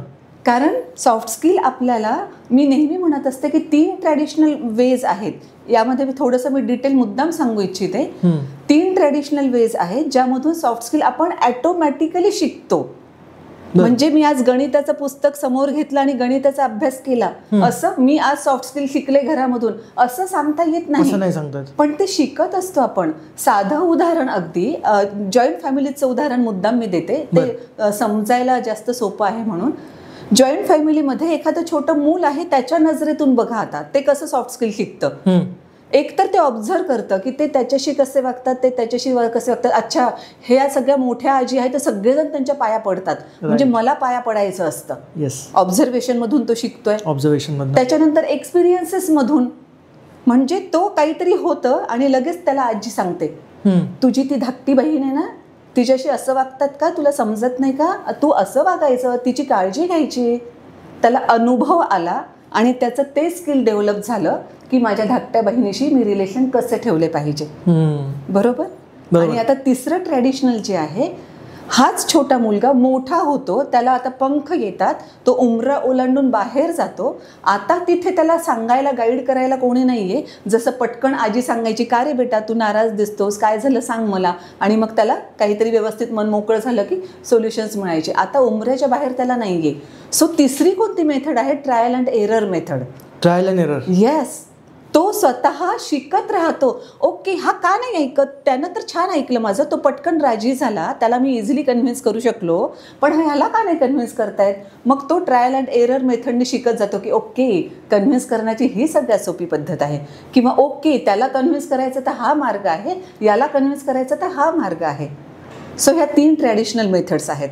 आणि आता तुम्हीच मला सांगा, अशी एक तरी व्यक्ती असेल का की ह्या 3 ट्रॅडिशनल मेथडने तिचं सॉफ्ट स्किल काहीच डेव्हलप झालेलं नाहीये? असं शक्यच नाही. फक्त मग त्यामध्ये असं आपल्याला म्हणता येऊ शकतं की आपल्याला जे सॉफ्ट स्किल किंवा त्याला त्याच्या प्रोफेशनमध्ये जे सॉफ्ट स्किल आवश्यक आहे ते सॉफ्ट स्किल त्याच्यात नाही, म्हणून त्याला प्रॉब्लेम येतात, असं होऊ शकेल. आणि त्याच्यासाठी सिम्पल सोल्युशन आहे. आज इतके मार्ग उपलब्ध आहेत की त्यांनी ते सॉफ्ट स्किल शिकून घ्यायचे. एकदा तर फाइंड आउट करायचे आपल्याला कोणत्या कोणत्या सॉफ्ट स्किलची गरज आहे. एकतर फाइंड आउट करायचं की आपल्याला कोणत्या कोणत्या सॉफ्ट स्किलची गरज आहे, आणि एकदा फाइंड आउट झाल्यानंतर ते सॉफ्ट स्किल आपण स्वतः शिकून घ्यायचे. पण फाइंड आउट कसं करायचं? येस, तेही सांगते मी. फाइंड आउट कसं करायचं आहे, एक तर सगळ्यात बेसिक हे लक्षात घ्यायचं की सॉफ्ट स्किलचे खूप अगणित प्रकार आहे. म्हणजे मी नेहमी असं म्हणत असते की सॉफ्ट स्किलचा सिलेबस जरी तुम्ही वाचायला घेतला की कोणत्या कोणत्या प्रकारचे सॉफ्ट स्किल आहे, आयुष्य संपून जाईल, सिलेबसचं वाचन संपणार नाही. आणि त्या सिलेबसनुसार आपण वाचन करायचं म्हटलं तर बरेच जन्म घ्यावे लागतील. मग तरी सुद्धा सॉफ्ट स्किल बद्दल आज आपण इतक्या पॉझिटिव्हली आणि कॉन्फिडेंटली का बोलतोय? सिम्पल आहे. कितीही अगणित सॉफ्ट स्किल असू देत, सगळे सॉफ्ट स्किल आपल्याला शिकण्याची गरज नाहीये. आता तुम्ही ह्या उद्योगामध्ये आहात, सो तुम्हाला वेगळ्या पद्धतीचे स्किल गरजेचे आहेत. मी गव्हर्नमेंटमध्ये आहे, मला वेगळ्या पद्धतीचे आहे. एखादं कोणीतरी राजकारणामध्ये आहे, त्यांना वेगळ्या पद्धतीचे आहे. थोडक्यात पुन्हा काय आहे की 10वी नंतर आपल्याला भरपूर काही करता येणार होतं. आर्ट्स, कॉमर्स, डिप्लोमा वगैरे वगैरे वगैरे वगैरे मार्ग भरपूर होते, तसे सॉफ्ट स्किल भरपूर आहेत, पण सगळ्यांची आवश्यकता नाही. मग आपण काय केलं, डिसिजन घेतलं की मला या मार्गावरून पुढे जायचं. सो ओके, मला हे स्किल नाहीये का, म्हणजे माझ्या लोकांना मला व्यवस्थित सांगता येत नाही माझ्या डोक्यात काय आहे. म्हणजे ओके, एक्सप्लेन करणं किंवा एक्सप्रेस करणं हे स्किल मला शिकायचं आहे. किंवा 4-2 लोक माझ्यासमोर आले की लगेच मला खूप टेन्शन येतं. ओके, म्हणजे लोक असताना सुद्धा स्वतः काम राहणं हे मला शिकायचं आहे. अशा पद्धतीनं ते आपल्याला फाइंड आउट करता येतं. किंवा माझ्या प्रोफेशनमध्ये मला माझ्या आयडियाज वरिष्ठांना का असे ना पण समजावून सांगाव्या लागतात आणि तो कॉन्फिडन्स माझा कुठेतरी लॅकिंग आहे. सो तिथे पण ते सॉफ्ट स्किल शिकायची गरज आहे. म्हणून स्किल कितीही असले तरी आपल्या प्रोफेशननुसार, आपल्या स्वभावानुसार, आपली सराउंडिंग काय आहे त्यानुसार आपल्याला कोणते कोणते स्किल शिकायची गरज आहे हे लक्षात घ्यायचं. ते कसं लक्षात येईल तर याच मेथडने की कुठे आपल्याला अडचण जाते. म्हणजे त्यातही मी अगदी सिम्पल सांगायचं झालं तर असं सांगत असते की आयुष्य आत्तापर्यंत खूप छान चालू आहे आणि मस्तपैकी झोप येते, स्ट्रेस येत नाही. पण काहीतरी असं झालं की ज्यामुळे आपल्या आयुष्यामध्ये खडखडाट सुरू झाला. आता स्ट्रेस येतोय, म्हणजे आता झोप येत नाहीये आणि आपल्याला स्ट्रेस यायला लागलाय. सो तिथे आपल्याला ओपन अप झालं. मग जस्ट चेक करा की काय बदललं ज्याच्यामुळे तुम्हाला आता झोप येत नाहीये, स्ट्रेस येतोय. मग तिथे तुम्हाला लगेच क्लिअर होईल की ओके, तिथे असं होतं अगोदरच्या प्रोफेशनमध्ये. म्हणजे जॉब जेव्हा आपण बदलतो किंवा इव्हन आमच्या सेक्टरमध्ये जेव्हा बदली होते, सो बरेच जण तर एका गावातून दुसऱ्या गावामध्ये बदली झाली म्हणून रेस्टलेस होतात. मग त्यांनी जर ते फाइंड आउट केलं की ओके, ह्या गावाशी मला कोप अप करता येत नाही किंवा माझे सगळे लोक मागे राहिले आणि त्यांच्याशिवाय इथे जगणं मला अवघड जात आहे, असं त्यांनी व्यवस्थित फाइंड आउट केलं स्वतःला प्रश्न विचारून, तर मग त्याच गावामध्ये जर राहावंच लागणार असेल तर ओके, माझे नियर अँड डिअर नसताना सुद्धा मला इथे व्यवस्थित कसं राहायचं आहे ते शिकावं लागेल. त्याच्यासाठीचे मार्ग शोधावे लागतील. ओके, वा मॅम, खूप छान तुम्ही सांगितलं. ते 3 ट्रेडिशनल वेज की आधी तर तुमचं ऑब्झर्वेशन, त्यानंतर तुमचा एक्सपिरियन्स आणि मग ट्रायल अँड एरर. बरोबर. आणि नंतर फार तुम्ही छान सांगितलं की सॉफ्ट स्किल नाही असं नाहीये, तुम्हाला वेगळ्या सॉफ्ट स्किल लागतील, मला वेगळ्या लागतील. कारण सॉफ्ट स्किलचा मुळात सिलेबस खूप मोठा आहे असं तुम्ही म्हणाला. आणि मग त्या सिलेबस मधलं मला काय हवं ते आयडेंटिफाय करून मला घेत राहायचं आहे, शिकत राहायचं आहे कंटिन्युअसली. मी तर फार आता एक्सायटेड आहे तुमचं पुस्तक वाचण्यासाठी. सगळ्यांना दाखवू इच्छितो. बापरे, 1, 2, 3, 4, 5, 6 पुस्तकं मॅमने लिहिलेली आहेत. तर आधी सॉफ्ट स्किलचं पुस्तक मी काढतो. येस, ह्या पुस्तकाबद्दल थोडं मॅम सांगा सगळ्यांना. या पुस्तकामध्ये टोटल 11 चॅप्टर्स आहेत. बरं. आणि त्यामध्ये पहिला चॅप्टर सॉफ्ट स्किलचं इंट्रोडक्शन आहे की नेमकं सॉफ्ट स्किल म्हणजे काय, आपल्याला का आवश्यक असतं आणि कशा पद्धतीने आपण ते शिकून घेऊ शकतो. बरोबर. आणि नंतर मग आणखी 10 चॅप्टर उरलेले जे आहेत त्यामध्ये 10 वेगवेगळे विषय घेतलेत, ज्याचे त्या प्रत्येक विषयाचे इंट्रोडक्शन आपण त्याच्यामध्ये सांगितलं. हे यासाठी केलं की जेणेकरून एक विषय कशा पद्धतीचे असतात सॉफ्ट स्किलचे त्याचा अंदाज यावा आणि यातलाच एखाद्या विषयाचं आपल्याला गरज आहे असं जर कुणाला वाटलं तर पर्टिक्युलरली त्या विषयाच्या सॉफ्ट स्किल रिलेटेड त्याला सगळं ते नॉलेज घेता येईल. म्हणजे असं आपण अचानक जर एखादा चॅप्टर ओपन केला तरी त्याला कळेल, काही प्रॉब्लेम नाही. डेफिनेटली. ओके. आणि जसं तुम्ही पॉडकास्टच्या इनिशियली म्हणाला होतात की पवईचा तो इन्सिडेंट झाल्यानंतर तुम्ही हे पुस्तक लिहिलं होतं. साधारण कधी पुस्तक लिहिलं होतं मॅम? 2017ला विमोचन झालं. अच्छा अच्छा. तुम्ही दाखवू इच्छितो हे पुस्तक. कुठे मिळेल मॅम जर हे कोणाला परचेस करायचं असेल? अमेझॉनवर आहे, त्यानंतर फ्लिपकार्टवर पण आहे आणि साकेत बुक वर्ल्ड ज्या कोणत्या शहरांमध्ये आहे. अच्छा. साकेत प्रकाशनचं आहे ते, त्यामुळे त्यांच्या दुकानामध्ये मिळेल. ओके. व्यक्तिमत्व विकासासाठी सॉफ्ट स्किल्स. आणि विशेषत्वानं मी हे सांगू इच्छिते की याच्या विमोचनासाठी धनराज पिल्ले आले होते. बरं. म्हणजे स्पोर्ट्स पर्सन हॉकी. त्याच्यानंतर आणखी 2 चीफ गेस्ट जे होते, अध्यक्ष जे होते ते इंडस्ट्रियलिस्ट होते, ऋषिकुमार बागला. बरं. आणि आणखी दुसऱ्या चीफ गेस्ट ज्या होत्या त्या दीपा देशमुख, ज्या रायटर आहेत. अच्युत गोडबोलेंसोबत त्यांनी भरपूर पुस्तके लिहिलेली आहेत. सो तेव्हा मी तेच म्हणाले होते की आणि मी गव्हर्नमेंटची लिहिणारी. सो वेगवेगळ्या सेक्टरचे लोक तुम्हाला डायसवरच दिसत आहेत का, कारण एकही असं क्षेत्र नाही की जिथे सॉफ्ट स्किल नाहीये. बरोबर. त्याच्यामुळे प्रत्येकासाठीच ते आवश्यक आहे. आणि ह्या पुस्तकांबद्दल पण थोडं सांगा मॅम. हे पुस्तक कधी लिहिलं होतं? मनतरंग जे आहे ते 2012 मध्ये लिहिलेलं आहे. म्हणजे ते 2012 मध्ये ते पब्लिश झालं. तत्कालीन CM महोदयांच्या हस्ते ते पब्लिश झालं. तो एक ललित लेख संग्रह आहे. आणि त्यातला एक ललित लेख डॉक्टर बामून युनिव्हर्सिटी अच्छा, युनिव्हर्सिटीमध्ये त्याचं हे आहे, करिक्युलम मध्ये त्याला इन्व्हाइट केलं. करिक्युलम मध्ये आहे आणि 2012 पासून डॉक्टर बामूच्या सिलेबसला आहे ते 3 ब्रँचेससाठी. इव्हन हे सॉफ्ट स्किलचं जे पुस्तक आहे तर त्यातलं आपण ज्या संवादाबद्दलच मगाचपासून बोलत आहोत, संवाद हा मी जे राजा म्हणते, सो त्याच संवादासंदर्भात 2 युनिव्हर्सिटीजनं त्यातून लेख घेतलेला आहे. 2 युनिव्हर्सिटीज मध्ये आहे.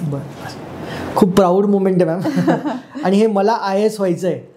ते अनुवादित आहे. म्हणजे IAS होणं, अभ्यास केला तर डेफिनेटली होता येऊ शकतं. आणि त्याच्यामध्ये तिथपर्यंत पोहोचायचं कसं, असं सगळं ते मुकेश कुमार झा जे स्वतः एक IAS ऑफिसर आहेत, त्यांचं पुस्तक होतं जे मराठीमध्ये अनुवादित केलं. ओके. आणि the leader in you. Yes, आपण लिडरशिप बद्दल सुद्धा बोललो आहोत. ते तर डेल कार्नेगी यांचंच पुस्तक आहे. त्यामुळे ते सुंदरच पुस्तक आहे. आपण खरंच बेसिकली लीडर आहोत, फक्त ती लीडरशिप आपण स्वतः लक्षात कशी घ्यायची. म्हणजे आपण जे म्हणतो की गरुडाच्या पिल्लाला समजलं पाहिजे की मी गरुड आहे, तर त्या पद्धतीचं ते आहे. पद्धतीचं पुस्तक आहे. म्हणून वजीराचं चित्र आहे. आमच्या कंपनीच्या लोगो मध्ये पण प्यादा वजीर होतानाचा लोगो आहे. आमचा ABCचा जो लोगो आहे. येस, छान आहे. प्यादा वजीर होतोय असं त्याचं मिनिंग आहे की ट्रेनिंग केल्यानंतर तो वजीर होतो. जर तुम्ही म्हणाल की सगळ्यांमध्ये एक लीडर आहे. आणि हे ma'am influence your super power. त्या पुस्तकामध्ये सुद्धा इतक्या छान पद्धतीने सांगितलंय की अगदी सुरुवातीपासून जेव्हा आपण आपले पिढ्या अगोदरपासून गुहेमध्ये राहिलं जात होतं, तेव्हा सुद्धा ते लोकही अप्रत्यक्षपणे इन्फ्लुएन्सचा वापर कसा करत होते अनेक गोष्टींसाठी. त्याचं खूप छान पुस्तक आहे. येल युनिव्हर्सिटीचं आहे, त्याच्या आधारित आहे ना. येस. आणि हे गट्टीफू, ते लहान मुलांसाठीचं माझं पहिलं पुस्तक आहे. ते 1998ला ते प्रकाशित झालेलं आहे. म्हणजे तसं जर पाहिलं तर मी वेगवेगळ्या 4 प्रकारात लिखाण केलं म्हणायला हरकत नाही. बालकथा, ललित लेख, त्यानंतर पर्सनॅलिटी डेव्हलपमेंट आणि अनुवाद. तुम्ही एवढा वेळ कसा काढतात ना एवढे पुस्तकं? कारण मी पहिलं पुस्तक लिहिलं, तुम्ही त्याचा रिव्ह्यू केला होता, व्हिडिओ आहे तो अजूनही. खूप आवडला होता सगळ्यांना तो रिव्ह्यू. एक पुस्तक लिहायलाच मला जवळपास 2-3 वर्ष गेली. आणि दुसरं पुस्तक थोडं लवकर झालं, पण आता तिसरं पुस्तक परत 3 वर्षापासून लिहितोच आहे अजून. तर हे कसं तुम्ही वेळ कसं काढतात? का again soft skill, time management हाच महत्वाचा भाग. आणि म्हटल्याप्रमाणे इथेही टाइम मॅनेजमेंटचाच भाग आलेला आहे. आणि त्याही पेक्षा महत्वाचं मला असं वाटतं की माझ्या बाकीच्या सगळ्या ज्या एंगेजमेंट्स आहेत त्यामधून थोडंसं रिलॅक्स होण्याचा हा एक मला महत्वाचा मुद्दा वाटतो. की मनात जे आहे ते सगळं काही लिहून काढणं किंवा पुस्तकांचा अनुवाद करणं, ते माझ्यासाठी पण एक वेगळ्या पद्धतीचं फिलिंग आहे. म्हणून मी माझ्या त्या पॅशनसाठी करतेच. ओके. मिथ्स अँड मिसकन्सेप्शन वरती येऊया. सॉफ्ट स्किलचे बरेचसे मिथ्स आहेत, मिसकन्सेप्शन आहेत लोकांमध्ये की काय सॉफ्ट स्किल आणि काय सॉफ्ट स्किल नाही आहे. त्याच्याबद्दल बरेचसे मिथ आहेत. एक सगळ्यात मोठा मिथ असा आहे की बऱ्याच लोकांना वाटतं इंग्लिश बोलणं म्हणजे कम्युनिकेशन स्किल आहे, बऱ्याच जणांना वाटतं इंग्लिश बोलणं म्हणजे सॉफ्ट स्किल आहे. तर ह्याच्याबद्दल तुमचं काय म्हणणं आहे? ते बरोबर आहेत का त्यांचं चुकीचं आहे? इंग्लिश बोलणं म्हणजे सॉफ्ट स्किल असं ॲब्सोल्युटली नाहीच म्हणता येत आपल्याला. हवं तर असं म्हणता येऊ शकतं की आतापर्यंत मातृभाषेमध्ये मला छान एक्सप्रेस करता येत होतं, आता इंग्लिशमध्येही करता येतं, तर तुम्ही त्या लँग्वेजमध्ये चांगल्या पद्धतीनं पुढे गेले आहात. त्याचा अर्थ तुम्ही त्या स्किलमध्ये पुढे गेले आहात असं नाहीये. कदाचित तुम्हाला इंग्लिश भाषा खूप छान येत असेल, पण कशा पद्धतीनं बोलायचं समोरच्याशी हे माहीत नसेल तर तिथे मिसिंगच आहे ना ते. सो एका वाक्यात सांगायचं तर फक्त इंग्लिश बोलणं म्हणजे सॉफ्ट स्किल येणं किंवा कम्युनिकेशन स्किल येणं असं अजिबात नाही, बिलकुलच. दुसरा मिथ पण असा आहे की कॉर्पोरेट लाईफमध्ये सॉफ्ट स्किल. एकच मिनिट, जास्त बोलण्याचा पण तुम्ही उल्लेख केला होता म्हणून आवर्जून सांगते की मग मी खूप जास्त बोलत आहे याचा अर्थ मला बोलण्याचं स्किल आहे असा पण होत नाही. उलट त्याच्यामध्ये कम्युनिकेशन स्किलमध्ये तर 70% लिसनिंग आहे आणि 30% आपण बोलणं आहे. करेक्ट. म्हणून मला कम्युनिकेशन स्किल शिकायचंय म्हणजे मी फक्त धाड बोलत सुटायचंय असा त्याचा अर्थ होत नाही. दुसरा मिसकन्सेप्शन मिथ असा पण आहे की कॉर्पोरेट लाईफमध्ये सॉफ्ट स्किलचं जास्त महत्त्व आहे, कारण सॉफ्ट स्किलमुळे पगार वाढते, प्रमोशन पटापटा होतात, लिडरशिपसाठी उपयुक्त मानलं जातं, टीम बॉन्डिंग चांगली होते, टीम क्रिएट होते. गव्हर्नमेंट जॉबमध्ये त्याचं महत्त्व कमी आहे असा एक मिथ आहे, कारण की सॅलरीज फिक्स्ड आहेत, सर्टॅनिटी आहे, होऊन काय होणार आहे की सॉफ्ट स्किल नसतील आणि असतील तरी. तुम्ही बरेचसे एक्झाम्पल्स त्याच्यामध्ये दिले गव्हर्नमेंटमध्ये कसं युजफुल आहे. पण हे बरोबर आहे का की कॉर्पोरेट लाईफमध्ये जास्त महत्त्व आहे सॉफ्ट स्किलला आणि गव्हर्नमेंटमध्ये कमी आहे का, बरोबरीचं आहे? कॉर्पोरेट सेक्टरमध्ये यासाठी जास्त आहे कारण खरोखर पुढचे सगळे प्रमोशन्स त्याच्यावर ठरले आहेत. म्हणजे तुम्ही सर्व्हिसमध्ये कॉर्पोरेट सेक्टरमध्ये जॉईन होताना इंटेलेक्च्युअल लेवल बाकीच्या सगळ्यांपेक्षा तुमची हाय होती म्हणून तुम्ही त्या जॉबमध्ये गेला आहात. पण आता हे पुन्हा टीम मॅनेजमेंट, लिडरशिप, प्रेझेंटेशन वगैरे वगैरे हे तुम्हाला हँडल करता येणार नसेल तर तुमच्याऐवजी ज्याच्यात हे स्किल्स आहेत मे बी तुमच्यापेक्षा जॉईनिंगच्या वेळेस त्याला मार्क कमी असतील पण आज त्याला प्रमोशन मिळणार आहे. म्हणून कॉर्पोरेट सेक्टरमध्ये खूप जास्त इम्पॉर्टन्स आहे. ते बरोबर आहे. ठीक आहे. तिसरा मिसकन्सेप्शन मिथ असं आहे की टॉपर्स असतात जे बुकिश असतात थोडेसे, पुस्तकी किडे असं मराठीत म्हणतात, तर त्या लोकांना कम्युनिकेशन सॉफ्ट स्किल शिकायला थोडा वेळ लागतो कारण एक पॅटर्न त्यांचा ठरलेला असतो पुस्तकामध्येच राहण्याचा. आणि जे ॲव्हरेज स्टुडंट असतात किंवा थोडे बॅकबेंचर असतात ते पुढे जाऊन थोडे अजून चांगले कम्युनिकेटर होतात का? कारण बरेचसे एक्झाम्पल्स आपण बघतो, कॉलेज ड्रॉपआउट आहे मोठा झाला, किंवा बरेच एक्झाम्पल्स आहेत तुम्हाला माहिती आहे, फेल झाला मोठा झाला. Even I am the example की मी बॅकबेंचर होतो, शाय मुलगा होतो आणि मग आज जे विकनेस होतं ते ॲडव्हान्टेजमध्ये कन्वर्ट झालं आहे. आणि माझ्याही लाईफमध्ये मलाही असं वाटतं कुठेतरी की थोडे बुकिश लोकांना थोडं अवघड जात असेल का सॉफ्ट स्किल? आता त्याचं उत्तर मी देते पण अगोदर ना ते हे जे तुम्ही म्हणालात की कॉलेज ड्रॉपआउट केलं आणि पुढे गेला, फेल झाला आणि पुढे गेला, मला आठवतंय ते मध्यंतरी वाचल्यासारखं की स्पर्धा परीक्षांमध्ये सुद्धा बरेच जण तसे सिलेक्ट झाले की तो रिक्षावाल्याचा होता सिलेक्ट झाला, त्याच्यानंतर बांगड्या विकणारी ती बाई होती तिचा मुलगा सिलेक्ट झाला, ती भांडे घासणारी बाई होती तिचा मुलगा सिलेक्ट झाला. सो मुलांनी आता असं आपल्या आई वडिलांना म्हणायला सुरुवात करू नये तुम्ही काय एवढे छान जॉब करतात, तुम्ही रिक्षावाले असतात, तू बांगड्या विकणारी असतीस तर माझं सिलेक्शन झालं असतं.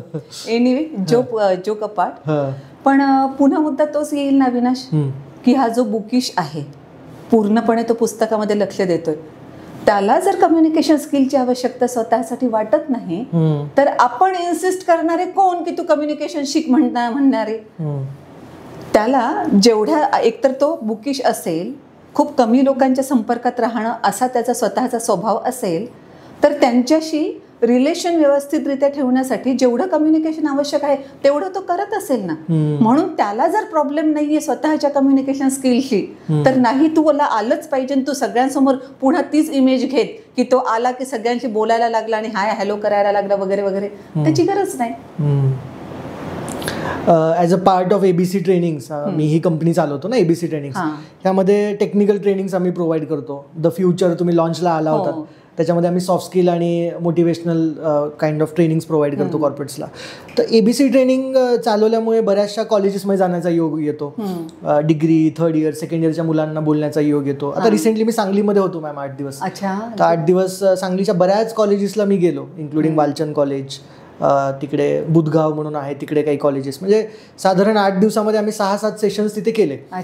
तर कॉलेजेसमध्ये जाऊन टेक्निकली आणि सॉफ्ट स्किल किंवा ह्याच्याबद्दल जास्त आम्ही इन्फॉर्मेशन देत होतो. तर एक माझ्याही निदर्शनास आलं की मुलं डिग्रीला जास्त महत्त्व देत आहेत कुठेतरी.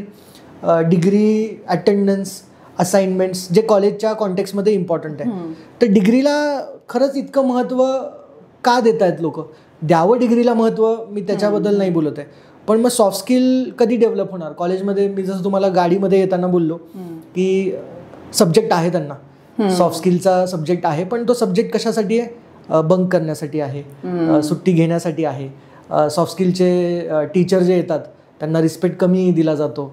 आणि मी खूप फॅक्च्युअल बोलतोय मॅम, ग्राउंड लेवलचं तुम्हाला कदाचित तुम्हाला माहिती असेल नसेल कॉलेजच्या कॉन्टेक्स्टमधलं, बट तुम्ही त्या मुलांना काय सांगाल की कॉलेज डिग्री आणि ह्याच्यामध्ये तुम्ही कसं डिफरन्शिएट करायचं? येस, एकतर पहिला मुद्दा हा आहे की जे तुम्ही बोलण्यातून सांगितलं, तुमच्या बोलण्यातून लक्षात आलं की ते डिग्रीसाठी खूप महत्त्व देतात, सगळ्यात असाइनमेंट्स वगैरे पूर्ण करतात. थोडक्यात जास्तीत जास्त मार्क्स मला मिळावे त्याच्यासाठी प्रत्येक विद्यार्थी प्रयत्न करतो. सो हे करेक्ट आहे. करेक्ट आहे. का करेक्ट आहे? कारण आपली सध्याची जी परिस्थिती आहे पोटापाण्याला लागण्याची म्हणते मी. मग ते तुम्ही स्वतः कंपनी उघडा किंवा मग तुम्हाला एखाद्या कॉर्पोरेट सेक्टरमध्ये जॉब घ्यायचा असेल, गव्हर्नमेंट सेक्टरमध्ये जायचं असेल, काहीही असेल, पण सगळ्यात अगोदर जेव्हा फॉर्म सबमिट केले जातात तेव्हा त्याचं अकॅडमिक काय आहे हे चेक केलं जातं. आणि जर अकॅडमिक 35% 40% असं हे बघू नंतर असं होऊन जातं, तिथे त्याचं सॉफ्ट स्किल नाही बघितलं जात ना. एक्झॅक्टली. म्हणून जी कोणती परिस्थिती सध्या आहे ज्यामध्ये सिलेक्शन होऊन आपण पोटापाण्याला लागू शकतो, तर त्याचा क्रायटेरियाच बेसिकली मार्कांचा आहे. म्हणून पोटापाण्याला लागण्यासाठी मार्क महत्वाचे आहेत. पण एकदा तिथे आपण एंट्री झाली आपली की मग पूर्ण आयुष्यभर आपल्याला फक्त आणि फक्त सॉफ्ट स्किलच महत्वाचे ठरणार आहेत. कॉर्पोरेट सेक्टर असो, गव्हर्नमेंट सेक्टर असो, कुठलंही सेक्टर असलं तरी तुम्हाला पब्लिकशी डील कोणत्या ना कोणत्या प्रकारे लोकांशी डील करायचंय.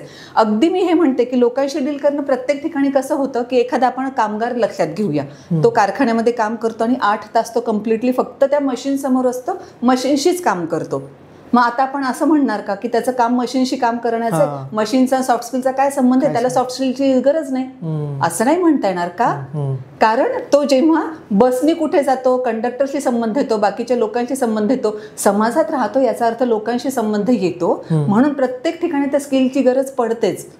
मग अशा परिस्थितीमध्ये हे मुलं जे आज डिग्रीमध्ये मार्क चांगले घ्यावेत याच्यासाठी प्रयत्न करत आहेत, त्यांनीच सॉफ्ट स्किलसाठी सुद्धा प्रयत्न आत्तापासून केले पाहिजे. कारण पुन्हा तोच मुद्दा, हा तुम्हाला मार्क जे आहेत तुमचे ते तुम्हाला पोटापाण्याला लावतील. पुढचं संपूर्ण आयुष्य सॉफ्ट स्किलवर अवलंबून आहे. यशातला वाटा 85% आहे. 85%. म्हणून उलट सगळ्यांनाच रिस्पेक्ट दिला पाहिजे, पण सॉफ्ट स्किलचे जे आहेत ते तुमचं आयुष्य 85% घडवण्यासाठी मदत करणार आहेत. आणि अशा काही गोष्टी त्यांच्याही स्वतःच्या अनुभवातून ओपन अप होतील की ज्याच्यामुळे ह्या विद्यार्थ्यांना फायदा होईल. आणि पुढे काय होतं, एकदा जॉबला आपण लागलो ना की पुढे आपण अडकले जातो त्या कामामध्ये, जबाबदाऱ्या वाढलेल्या असतात, कौटुंबिक जबाबदाऱ्या निर्माण झालेल्या असतात, तेव्हा वेळ नाही मिळत सॉफ्ट स्किल शिकण्यासाठी. सो बेटर वे, आता तुम्ही स्टुडंट या कॅटेगरीमध्ये आहात, अभ्यास केल्यानंतर तुमच्या हाती जे अगदी 2-3 तास जरी मोकळे असतील तर स्क्रीनवर काहीतरी स्क्रोल करण्यापेक्षा आपल्याला स्किल्स कोणते शिकले पाहिजे ते फाइंड आउट करून ते स्किल शिकणं गरजेचं आहे. मग कॉलेज स्टुडंट ने जर सॉफ्ट स्किल डेव्हलप करायच्या ठरवल्या तर कसं डेव्हलप करायच्या? एक तर तुमचं पुस्तक आहे, फार छान आहे, अजून काय त्याने वाचन केलं पाहिजे? वाचनाचं तर मी सांगतेच, पण बेसिकली मला वाटतं इथे हे मी सांगेन की जसं मी 3 ट्रॅडिशनल वेज सांगितले होते सॉफ्ट स्किल डेव्हलप करण्याचे, तसेच माझ्या दृष्टिकोनातून 3 मॉडर्न वेज पण आहेत सॉफ्ट स्किल डेव्हलप करण्याचे. जस्ट आपण उदाहरणासहित बघूया की एखादा कोणीतरी मुलगा असेल की मला ना असं मित्रांमध्ये बोलता येतं पण स्टेजवर जाऊन बोलता येतच नाही, म्हणजे त्यांनी फाइंड आउट केलंय की मला स्टेज करेज हे सॉफ्ट स्किल शिकण्याची गरज आहे. राईट.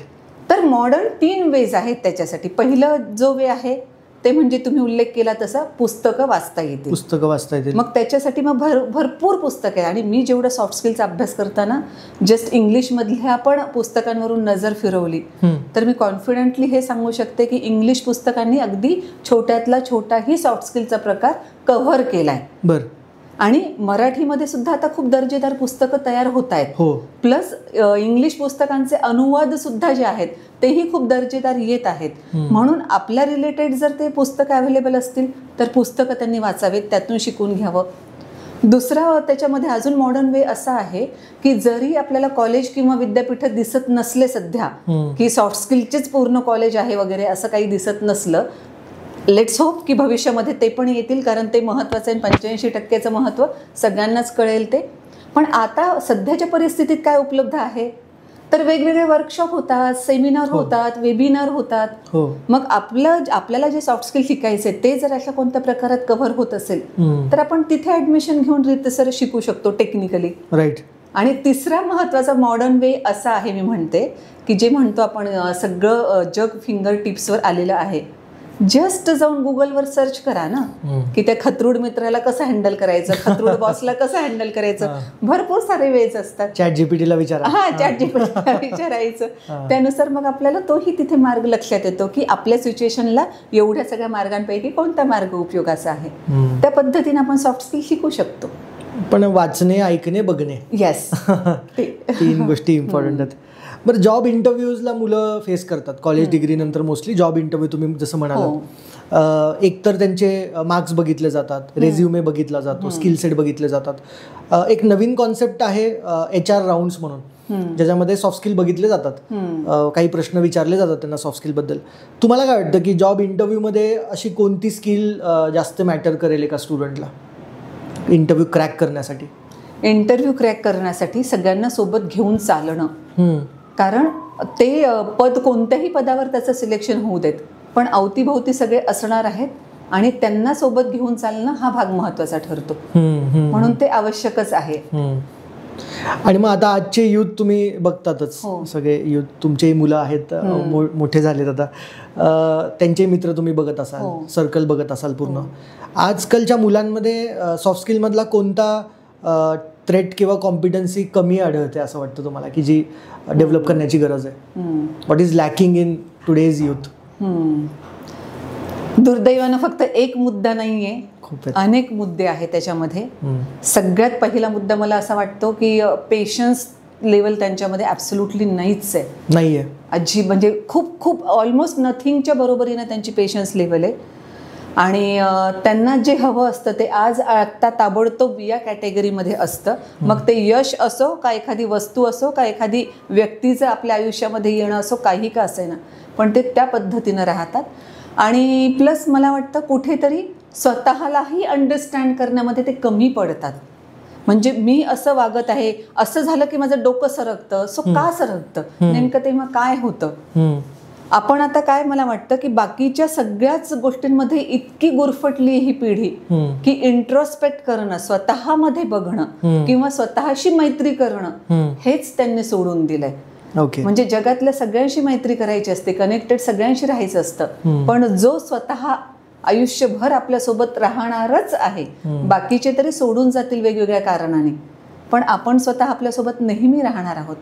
इंट्रोस्पेक्ट करणं हा भाग त्यांचा खूप मोठा मिसिंग आहे. एक पेशन्स म्हणालात आपण, आणि सेल्फ इंट्रोस्पेक्ट करणं, सेल्फ असेसमेंट करणं मिसिंग आहे. ह्याला सोल्युशन काही वाटतं तुम्हाला? काही सोल्युशन ह्याला असू? सोल्युशन डेफिनेटली आहेतच, पण मला असं वाटतं की परिस्थिती जेव्हा शिकवते ना ती वाईट पद्धतीनं शिकवते. तिच्याकडे दयामाया काही नसते. त्याच्यामुळे परिस्थितीचे धक्के खायचे, टक्के टोनपे खायचे आणि मग मला हे शिकणं गरजेचं होतं. किंवा आता जी जनरेशन जस्ट आता लग्नाच्या वयामध्ये आहे किंवा जस्ट ज्यांची लग्न झाले आहेत त्यांचंही रिलेशन मॅनेजमेंटचे इतके प्रॉब्लेम येतात. म्हणजे मी तर असं म्हणते की जॉईंट फॅमिली हा तर प्रकार नाहीच आहे.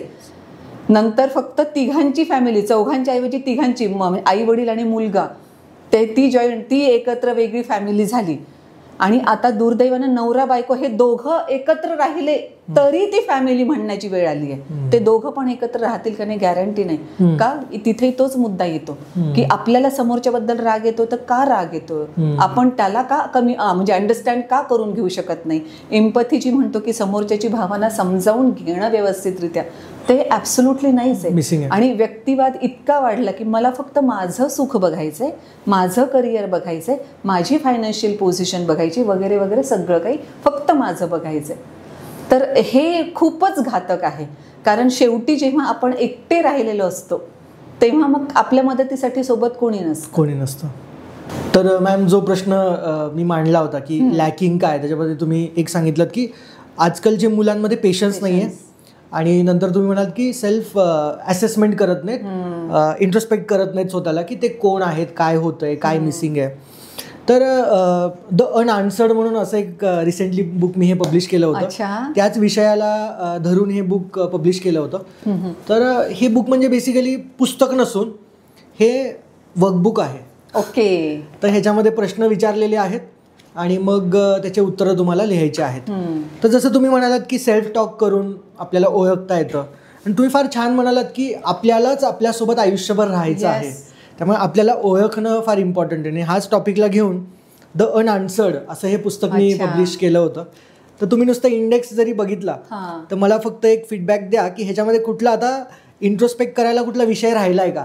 म्हणजे फक्त तुम्ही हेडिंग जरी वाचल्या तरी तुम्हाला लक्षात येईल. व्हील ऑफ लाईफ म्हणून कन्सेप्ट आहे टोनी रॉबिन्सचा, की आपल्या लाईफमध्ये कोणते कोणते एरियाज असतात. मनी आहे, करिअर आहे, रिलेशनशिप आहे, तर प्रत्येक एरिया घेऊन त्याच्यावरती प्रश्न विचारलेले आहेत. अच्छा. इव्हन मनीच्या टॉपिकमध्ये हेही विचारलंय की बँक बॅलन्स किती आहे, म्युच्युअल फंड्स किती आहेत, इन्शुरन्स आहे का, प्रत्येक एरियामध्ये स्वतःला ओळखणं, अवेअर करणं. That is the book.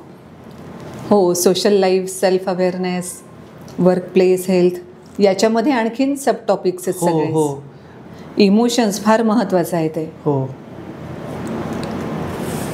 Identify biggest fears. मस्तच झालंय. छानच आहे. तर हे पूर्ण वर्कबुक आहे. हे छोटंसं गिफ्ट माझ्याकडनं तुम्हाला जाताना हँडओव्हर करतो. तर परत येऊया आपल्या मूळ मुद्द्याकडे, टॉपिककडे. सॉफ्ट स्किलचा A to Z आपण बोलतोय, A to Z कव्हर करणार आहोत. कुठलाही एज ग्रुप जर बघत असेल, सॉफ्ट स्किलबद्दल ऐकत असेल, तर सगळेच उत्तरं आजच्या पॉडकास्टमध्ये मिळणार आहेत. इमोशनल इंटेलिजन्स, बॉडी लँग्वेज आणि कम्युनिकेशनवरती येऊया. परत आपण थोडं मागे जाऊया. सुरुवातीला मी विचारलं होतं की सॉफ्ट स्किल म्हणजे काय. तुम्ही कम्पेअर केलं होतं soft skill versus hard skill. आणि सॉफ्ट स्किलमध्ये मग तुम्ही काही एरियाज सांगितले होते. कम्युनिकेशन स्किल, रिलेशनशिप मॅनेजमेंट सांगितलं होतं, त्यानंतर स्ट्रेस मॅनेजमेंट सांगितलं होतं. तर बॉडी लँग्वेज सुद्धा एक सॉफ्ट स्किलचाच प्रकार आहे. म्हणजे बॉडी लँग्वेज हा कम्युनिकेशन स्किल मधलाच एक प्रकार आहे, कारण 55% आपली बॉडी कम्युनिकेट करते, बॉडी आणि चेहरा. बॉडी लँग्वेज कशी इम्पॅक्ट करते खूप. थोडं त्याच्याबद्दल एलॅबोरेट करून सांगा. बॉडी लँग्वेज फार महत्वाचा इम्पॅक्ट समोरच्यावर करते, प्लस ती स्वतःवर पण करते, नोईंगली अननोईंगली. म्हणजे अगदी आपण जर बघितलं की कुठेतरी आपण डिप्रेस झालो असू किंवा एखादी गोष्ट आपल्या अपेक्षेपेक्षा वेगळी काहीतरी झाली असेल आणि आपण डिस्करेज झालो असू, की नॅचरली आपले खांदे सुद्धा पडतात. अशा परिस्थितीमध्ये बॉडी लँग्वेज स्वतःवर पण कसा परिणाम घडवून आणते हे पण मी सांगते. की एक तर ती गोष्ट तिथे लक्षात ठेवली पाहिजे की आपल्या सबकॉन्शियस माइंडला खरं खोटं काही कळत नाही, म्हणून तर जस्ट लिंबू, चिंच असं छान छान पदार्थ घेतले की तोंडाला पाणी सुटायला लागतं. तर त्याच्यामुळे तशा डिस्करेज मोमेंटमध्ये जर आपण असू तर जस्ट आपण फक्त शोल्डर्स जस्ट रोल करून पुन्हा व्यवस्थित केलं की नॅचरली आपल्याला पुन्हा स्वतःबद्दल छान वाटायला लागतं. तो कॉन्फिडन्स येतो सुद्धा. म्हणून अशा रीतीने आपल्याला ते स्वतःसाठी वापरता येईल. आणि दुसऱ्यांवर कसा इम्पॅक्ट करेल तर कोणाशी तरी आपल्याला कम्युनिकेशन करायचं आहे किंवा त्यांच्याकडून आपल्याला काहीतरी, त्यांनी आपली वस्तू खरेदी करावी असं आपल्याला काही अपेक्षित आहे, आपलं प्रोडक्ट घ्यावं असं अपेक्षित आहे, आणि आपण लगे अगदी खिशामध्ये हात बीत घालून किंवा अगदी हाताची घडी घालून त्यांना काही सांगणार असू, तर याला स्वतःलाच काही इंटरेस्ट नाही आहे त्याच्यामध्ये, असा समोरच्याच्या डोक्यामध्ये समज तयार होतो. बेसिकली मी जे अगदी सुरुवातीला म्हणाले होते की बॉडी लँग्वेज आणि फेशियल एक्सप्रेशन्स हे कोणत्याही कम्युनिकेशनमध्ये 55% इतकं बोलतात, म्हणून ते खूप महत्वाचे ठरतात. म्हणून तर बॉडी लँग्वेजकडे आपण व्यवस्थित लक्ष दिलं पाहिजे की उगाच आपल्याला हातांचं काय करायचं हा मेन प्रॉब्लेम असतो. स्टेज करेजच्या वेळेस तर त्या लोकांना लगेच लक्षात येतं ज्यांना स्टेजवर जाऊन बोलायचं की हात तेव्हा खूपच अडचणीचे ठरतात की ह्यांचं मी काय करायचं, आणि मग ते कुठेतरी असं ठेवतात, कुठेतरी असं काहीतरी करतात आणि मग ते सगळे प्रॉब्लेम मध्ये येतात. म्हणजे काही जणांबद्दल तसंही जे त्यांना ट्रोल केलं जातं ते फक्त त्यांचे हँड्स कसे ठेवले जातात त्यांचे, आणि जिथे कुठे आपली बॉडी लँग्वेज चुकते आहे तिथे मग लगेच ती कशी आपण व्यवस्थित करायची ते पण बघितलं पाहिजे, आणि ते करता येते प्रॅक्टिसने. रिसेंटलीच ABP माझावरती ह्याच टॉपिकवरती मला त्यांनी एक ॲनालिसिससाठी बोलवलं होतं. एकनाथ शिंदे साहेब आणि देवेंद्र फडणवीस साहेब यांच्यात काहीतरी चालू होतं, तर ते बॉडी लँग्वेजवरनं काय वाटतंय म्हणून मला एक बाईट देण्यासाठी ABP माझावरती हे केलं होतं. तुम्ही बरोबर म्हणलात की body language speaks a lot. Even winning एजमध्ये पण मी एक डायग्राम काढली होती. इमोशन्स, बॉडी आणि माइंड हे एक दुसऱ्यांशी कनेक्टेड आहे. ज्यावेळेस आपण सकाळी उठतो आणि आपल्याला वाटतं ताप आल्यासारखी किंवा ऍक्च्युली ताप आलेली असते, तर आपलं कसं अंग गळून गेल्यासारखं फील होतं. ऍक्च्युली अंग नाही गळालेलं, ताप आल्यामुळे ती भावना आहे अंग गळून गेल्यासारखं, आणि मग त्याच्यामुळे मग माइंडमध्ये वेगळे वेगळे थॉट्स यायला लागतात. तर तुम्ही जे म्हणालात तसंच कनेक्टेड आहे बरोबर, बॉडी, माइंड आणि इमोशन. इमोशन हे आपल्याला जर चुकीचे आले ते बॉडी इफेक्ट करते, बॉडी हे झाली की मग तिकडे इफेक्ट करते. तर तुम्ही जे म्हणालात की पब्लिक स्पीकिंगमध्ये कधी कधी हाताचं काय करू, किंवा मग ते माईकशी चाळा करतात, कधी स्वतःच्याच बटनांची उघड लाव करत राहतात, ते समोर फारच वाईट दिसतं. तर त्या कॉन्टेक्स्टमध्ये म्हणजे कुठेतरी ते नर्वस असतात म्हणून होतं का? हो, नर्वसनेसमुळे. किंवा अविनाश तुम्ही हे पण बघितलं असेल की बरेचदा तशा याच्यामध्ये म्हणजे आपण स्टेज करेज हा विषय याच्यासाठी घेतला की तो पटकन आपल्याला कनेक्ट होतो म्हणून, की दीड पायावर बरेचदा ह्या पायावर एकदा जास्त भार द्यायचा, मग पुन्हा त्याला मी दीड पायावर खेळणं म्हणते की अरे 2 पाय दिले, 2 पायांवर स्टेबल उभं राहा ना तुम्ही व्यवस्थित. आणि ते अशी हालचाल करणं ते समोरच्यांना फारच वेगळ्या पद्धतीचं दिसतं ते, आणि ते नर्व्हस असतं म्हणूनच कुठेतरी होतं. आपण काय म्हणतो बेसिकली, चेहरा हा मनाचा आरसा आहे. त्याच्यामुळे आतमध्ये काहीतरी चाललंय की हे लोक खरंच ऐकतायत का, मला बरोबर सांगता येतंय का, माझा पुढचा मुद्दा विसरणार तर नाही ना, असं जर काही डोक्यामध्ये असेल तर ते चेहऱ्यावर आणि शरीरावर येणारच आहे. म्हणून त्याच्यापेक्षा बेटर वे तुम्ही स्वतः कॉन्फिडंट व्हा, किंवा जर तुमचं पहिल्यांदाच त्या स्टेज करेजमध्ये तुम्ही पहिल्यांदाच एंट्री करत आहात की आणि आज पहिल्यांदाच आपल्याला स्टेजवर जायचंय, तर असं काही होणार आहे हे मनाशी व्यवस्थित लक्षात घेऊन ठेवा. आणि आता काही होते म्हणून तिथे नका नर्व्हस हो, जसं आहे तिथली सिच्युएशन, कारण तुम्ही शेवटी प्रयोगच करत आहात ना, कारण एक पाऊल तुम्हाला पुढे जायचंय ना. मग अशा परिस्थितीमध्ये काय काय होतं हे त्या प्रसंगातून शिकल्यावर मग घशाला कोरड पडते तर काय केलं पाहिजे, माझा दीड पायावर खेळलं जातं तर काय केलं पाहिजे, म्हणजे प्रॉब्लेम्स लक्षात आल्यानंतर सोल्युशन्स काढता येतात. पण ती एक प्रोसेसचा भाग आहे एवढं लक्षात घ्यायचं. त्याच्यासाठी सेल्फ बिटिंग करायची गरज नाही, किंवा आता मी प्रयत्न केला पण मला जमलं नाही, मी कधीच स्टेजवर जाणार नाही, अशा ह्या टोकाला पण जाण्याची गरज नाही. तुम्ही फार छान म्हणालात की चेहरा हा मनाचा आरसा आहे, आणि मी असं म्हणतो की डोळे हे शरीराची आत्मा आहे, आत्म्याची खिडकी आहे, की आतमध्ये काय चालू आहे हे डोळ्यातनं दिसतं. तर डोळ्यांबद्दल थोडं सांगा. डोळे हा तर फार महत्वाचा भाग आहे, कारण त्याच्यातूनच सगळ्या भावना दिसतात. म्हणून तर असं पण म्हणतात ना, ते म्हटलं जातं, आता ऍक्च्युली किती त्याला सायंटिफिक बेस आहे मला माहित नाही, पण जे मी ऐकलंय की घारे डोळे ज्यांचे आहेत तर त्या लोकांच्या भावना डोळ्यातून कळत नाही, म्हणून त्यांना जज करायला थोडंसं अवघड जातं. आणि म्हणून म्हणतात की घाऱ्या लोकांशी हँडल करताना जर आपल्याला व्यवस्थित केअरफुल राहावं लागतं का, तर डोळे त्यांचे काही सांगत नाहीत आपल्याला, म्हणून आपले डोळे सगळं बोलतात. तर मग तुम्ही म्हणलात की शोल्डर्स, हँड गेस्चर्स तुम्ही म्हणालात, डोळ्यांवरती आपण आलो. टोनॅलिटी बद्दल पण सांगा. टोनॅलिटी कितपत इम्पॉर्टंट आहे बॉडी लँग्वेज मध्ये, सॉफ्ट स्किल मध्ये? येस, ते तर सांगतेच. त्याच्या अगोदर डोळ्यांबद्दल एक आणखी सांगते महत्वाचा मुद्दा. पुन्हा आपण बेसलाईनला स्टेज करेजेस घेऊया की स्टेजवरची ती व्यक्ती जी बोलत आहे, आता ऑडियन्समध्ये इतके सगळे लोक आहे, फक्त एकाच ठिकाणी असं बघून जर बोलत असेल तर काय होईल. सो डोळे तिथेही महत्वाचे ठरतात की तुम्ही सगळे माझ्या नजरेच्या टप्प्यात आहात हे लक्षात त्यांना आणून दिलं पाहिजे. किंवा काही जण जे अगदी नवीन आहेत किंवा त्यांना आपण असं काही करतो हे माहीत नसतं, ते समोरच्याच कोणत्या तरी व्यक्तीला धरतात आणि त्यालाच सांगतात, अरे एवढा मोठा ऑडियन्स आहे त्यांना पण सांगा जरा.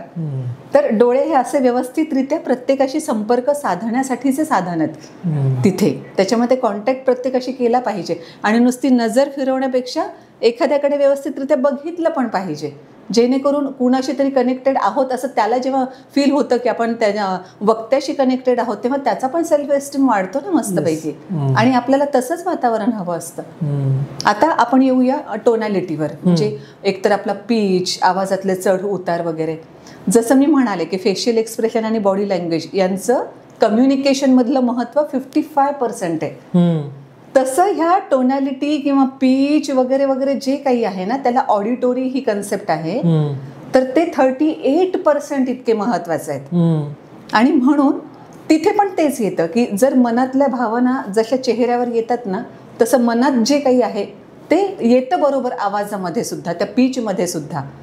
म्हणून आपण जर काही खोटं सांगणार असू तर नजर झुकलेली असते, म्हणजे बॉडी तिथे तर बोलतेच किंवा नजर कुठेतरी चोरली जाते, म्हणजे चेहरा किंवा डोळे तर तिथे बोलत आहेतच, पण आवाज सुद्धा समोरच्याला कम्युनिकेट करतो की ह्याच्या बोलण्यात तेवढा कॉन्फिडन्स का नाही दिसत आहे, याचा अर्थ काहीतरी प्रॉब्लेम आहे, दाल में कुछ काला आहे, हे जे आहे तर ते त्या टोनॅलिटीवरून सुद्धा समोरच्याला कळतं.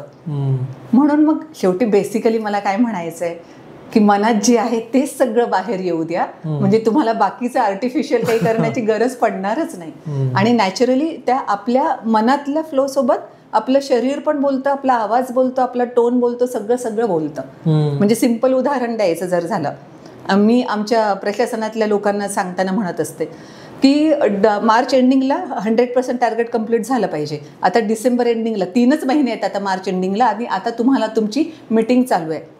जर तुमचं डिसेंबर एंडिंगला टार्गेट 85% कम्प्लीट असेल तर आवाज आणि चेहरा सगळा कसा बोलाल, माझं टार्गेट 85% कम्प्लीट झालं असं होईल का? नाही, 85% झालंय माझं टार्गेट. चेहरा बोलतो, शरीर बोलतं, आवाजही बोलतो. आवाज बोलतो म्हणजे काय, त्याचा पीच, त्यातला प्रत्येक शब्द, कशावर आपल्याला स्ट्रेस द्यायचा आहे त्या शब्दाचा एक पर्टिक्युलर भाग, हे सगळं बोलतं.